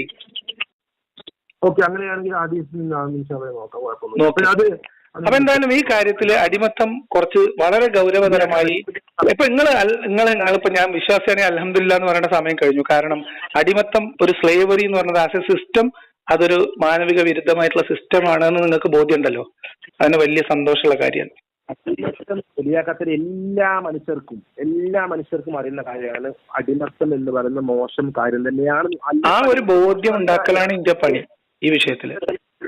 അങ്ങനെ അല്ല എന്ന് പറയുന്ന ആൾക്കാരുണ്ട്. നിർഭാഗ്യവശാൽ അങ്ങനെ അല്ല എന്ന് പറയുന്ന, അതിലൊരു കുഴപ്പവും ഇല്ല എന്ന് പറയുന്ന ആൾക്കാർ നമ്മളുടെ ഇടയിലുണ്ട്. മുസ്ലിങ്ങളായിട്ടുള്ള ഞങ്ങൾ പഠിച്ചു വന്നിട്ടുള്ളതും അങ്ങനെ തന്നെയാണ്. പക്ഷെ ഞങ്ങൾക്കറിയാം, ഞങ്ങളെ സംബന്ധിച്ച് ഞങ്ങൾ ലോകത്തെ കാണുന്നത് നിങ്ങൾ കാണുന്ന പോലെയല്ല. ഞങ്ങൾ റിയാലിറ്റി ആയിട്ട് കാണുന്നത്. ഓരോ സാഹചര്യത്തിലും ആ സാഹചര്യത്തിൽ എന്തായിരിക്കും സിറ്റുവേഷൻ. ഞാൻ വീണ്ടും എന്നോട് പറയണോണ്ട് എനിക്ക് വിഷമം തോന്നരുത് കേട്ടോ. ഞാനങ്ങനെ സ്ഥാപിക്കല്ല. എനിക്ക് ഷാഹുലിനോട് സംസാരിക്കുന്ന പോലെ തോന്നുന്നത്. ഞാൻ തർക്കിക്കാൻ വേണ്ടിട്ടല്ല പറഞ്ഞത്. ഞാൻ പറഞ്ഞത് കേൾക്കാൻ വേണ്ടി സഹോദരനായിട്ട് കേൾക്കുക, അത്ര പറയണുള്ളൂ. 2 മിനിറ്റ് വരെ പറയണുള്ളൂ. ഞാൻ പറയുന്നത്, നമ്മളിപ്പോ ഞാൻ നിര്യാക്കത്ത് ബ്രോനെ പോവാ, ഞാനും ഈ പറഞ്ഞ നിരീശ്വര അള്ളാഹുവിനെ കുറിച്ചൊക്കെ സംശയത്തിലൊക്കെ നടന്നൊരു സമയം എനിക്കും ഉണ്ടായിരുന്നു. ഞാൻ മാറി, അതൊക്കെ പോട്ടെ, അത് വേറെ വിഷയം. അപ്പൊ എന്താ ഇവിടെ സംഭവം എന്ന് പറയുന്നത്, ഞാനിത് പഠിക്കാൻ തുടങ്ങിയത് സോഴ്സിൽ പഠിക്കാൻ തുടങ്ങിയ സമയത്ത് എനിക്ക് ഈ വിഷയത്തിൽ കൃത്യമായിട്ട് എനിക്ക് ഓരോ കാര്യം കൺവിൻസ് ആയിട്ട് മനസ്സിലാക്കി. അപ്പൊ എനിക്ക് കൃത്യമായിട്ട് ഹദീസുകൾ ഒരു തെളിവായിട്ട് കൊണ്ടുവന്ന് കാണിച്ചു തരും, ഫത്വകൾ കാണിച്ചു തരും. എനിക്ക് ഒരുപാട് കാര്യങ്ങൾ തെളിവുകൾ എന്റെ മുമ്പിൽ പ്രസന്റ് ചെയ്യും, ചുമ്മാ പറയില്ല. അപ്പൊ അതുകൊണ്ട് തന്നെ കാര്യങ്ങൾ ഞാൻ ഒരുപാട് പഠിച്ചുകൊണ്ടിരിക്കുന്ന സമയത്ത് എനിക്ക് വളരെ ഇൻട്രസ്റ്റിംഗ് ആണ്. ഇപ്പോഴും പഠിക്കാൻ ആഗ്രഹമുള്ള സമയത്ത് ഇസ്ലാമിക വിഷയങ്ങൾ പഠിക്കാൻ ഒരുപാട് ഇൻട്രസ്റ്റ് ആണ്. അപ്പോൾ ഇവിടെ നബി സല്ലല്ലാഹു അലൈഹി വസല്ലമ ദീൻ ഞങ്ങൾക്ക് പഠിപ്പിച്ചു തന്നിട്ടുള്ളത്, ഞങ്ങൾ ദീനിനെ കാണുന്നതും അല്ല ഈ വിഷയങ്ങളെല്ലാം കാണുന്നത് ഓരോ സാഹചര്യം അനുസരിച്ചിട്ടാണ്. ഇപ്പൊ നമ്മൾ കൃത്യമായിട്ട് ഇപ്പൊ പഴയ കാലത്തിലേക്ക് പോകുമ്പോൾ ഞങ്ങൾ ആ ഒരു ഗ്ലാസ്സിലൂടെ ഞങ്ങൾ നോക്കുക, ഞങ്ങൾ ഒരിക്കലും ഈ ഗ്ലാസ്സിലൂടെ നോക്കൂല. അപ്പൊ ഞങ്ങൾ റിയാലിറ്റിയിലൂടെ കാണുന്നത്, ഞങ്ങൾ മനുഷ്യനായിട്ട് ജീവിച്ചപ്പോൾ എനിക്ക് കണ്ടത് നമുക്ക് മനുഷ്യന്മാരല്ലേ, നമ്മൾ എന്തിനാണ് ഇങ്ങനെ മതം ജാതി പറഞ്ഞ് നടക്കുന്നത്, നമ്മൾ എന്തിനാണ് നടക്കുന്നത്. പക്ഷെ എന്തിനാണ് മതം എന്ന രീതിയിൽ നോക്കിയ സമയത്താണ് മതത്തിന്റെ ആവശ്യകത മനസ്സിലായത്. ഇതിനാണ് എനിക്ക് മതത്തിന്റെ ആവശ്യം. ഓക്കെ, ഞാൻ എന്തോരം തെറ്റ് ചെയ്യുന്നതാണെന്നറിയാം, ഞാൻ എന്തോരം തെറ്റ് ചെയ്യാൻ ആഗ്രഹിക്കുന്ന ആളെ തികച്ചൊരിക്കലും നമുക്ക് ഇഷ്ടമുള്ള കാര്യമാണ്. പക്ഷെ ഞാൻ വിളിക്കില്ല. ഞാൻ വിളിക്കാത്ത അതിനോടാണ് പറഞ്ഞത്, നീ അള്ളാഹുവിന് വേണ്ടിയിട്ട് നീ തികച്ചൽ ഉപയോഗിച്ചാൽ എനിക്ക് അള്ളാഹുവിന് പുണ്യം കിട്ടും. ഞാൻ ആ സമയത്ത് സ്പോട്ടിൽ നിർത്തിയാണ്, അള്ളാഹു മതത്തിന് വേണ്ടി നിർത്തി. കാരണം എനിക്ക് അള്ളാഹു തൃപ്തിക്ക് വേണ്ടി ചെയ്താണ്. ഞാൻ അള്ളാഹ് എപ്പോഴും പറയും, എനിക്ക് അത് പാരന്റിങ്ങിന്റെ പ്രശ്നമായിട്ടും അല്ലെങ്കിൽ നമ്മൾ ഈ കുട്ടികളെ പഠിപ്പിക്കുന്നതിന്റെ പ്രശ്നമായിട്ട് എനിക്ക് തോന്നുന്നത്. ഞാൻ വിശ്വാസി ആയപ്പോഴും വിശ്വാസം അല്ലാതെ ആയപ്പോഴും കള്ളു കുടിക്കാത്തോ സിഗരറ്റ് വലിക്കാത്തോ ഒന്നും അള്ളാഹ് നരകത്തിൽ നിന്ന് പേടിച്ചിട്ടല്ല. അല്ല, നിങ്ങൾക്ക് അങ്ങനെ ഉണ്ടായ തീരുമെങ്കിൽ ഇപ്പൊ നമുക്ക് അതിൽ ഉത്തരവാദിത്വമൊന്നുമില്ല. അല്ല, ഓരോ ആൾക്കാരും ഓരോ ചിന്തയാണ് പറഞ്ഞത്. നമ്മളിപ്പോ ഞാനിപ്പോ നിങ്ങൾ കുടിക്കുന്നില്ലെങ്കിൽ അൽഹംദുലില്ലാ നല്ല കാര്യം, വലിക്കുന്ന നല്ല കാര്യം. പക്ഷെ നമ്മൾ ഞാനും ചെയ്യാറില്ല. അതേ സമയത്ത് കുടിക്കുന്ന മുസ്ലിങ്ങളും വലിക്കുന്ന മുസ്ലിങ്ങളും ഇഷ്ടം പോലെ ഉണ്ട്. ശരിയും എന്തൊക്കെയാണെന്ന് മനസ്സിലാക്കാനും ആ തെറ്റും ശരിയും തെറ്റും ശരിയും കൃത്യമായിട്ട് അതിന്റെ ഒന്നും ആവശ്യമില്ല എന്നാണ് എന്റെ ബോധ്യം. അതാണ് നമ്മൾ തമ്മിലുള്ള ആകെ വ്യത്യാസം. അത് പോട്ടെ. പക്ഷേ നമ്മൾ കോമൺ ആയിട്ട് ഇപ്പൊ എത്തി നിൽക്കുന്ന ഒരു സാധനം, അടിമത്തം എന്ന് പറയുന്ന ഒരു സിസ്റ്റം, ഒരു മനുഷ്യൻ മറ്റൊരു മനുഷ്യന്റെ ഉടമസ്ഥാവകാശത്തിന് കീഴിൽ ഒരു വസ്തുവായി പരിഗണിക്കപ്പെടുന്ന ഒരു സിസ്റ്റം തെറ്റാണ് നിങ്ങൾ പറഞ്ഞല്ലോ. അവിടെ ആ മൂല്യത്തിൽ നമ്മൾ രണ്ടാളും ഒരുമിച്ചിരിക്കുന്നു.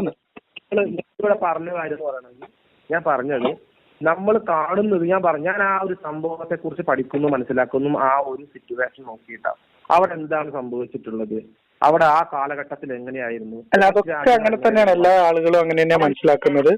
കാലഘട്ടവും സാഹചര്യമൊക്കെ പ്രധാനമാണെന്ന് തന്നെയാണ് എന്റെയും വാദം. എന്തായാലും ഞാനേ മക്കളെ സ്കൂളിൽ നിന്ന് കൊണ്ടുവരാൻ സമയമായി. വേഗം കയറിയിട്ട് നിമിഷാസന്റെ വിവാഹത്തെ കുറിച്ച് ഒറ്റയടിക്കടെ വിമർശിക്കുക. അവിടെ എന്തായാലും സാഹചര്യം നോക്കാം.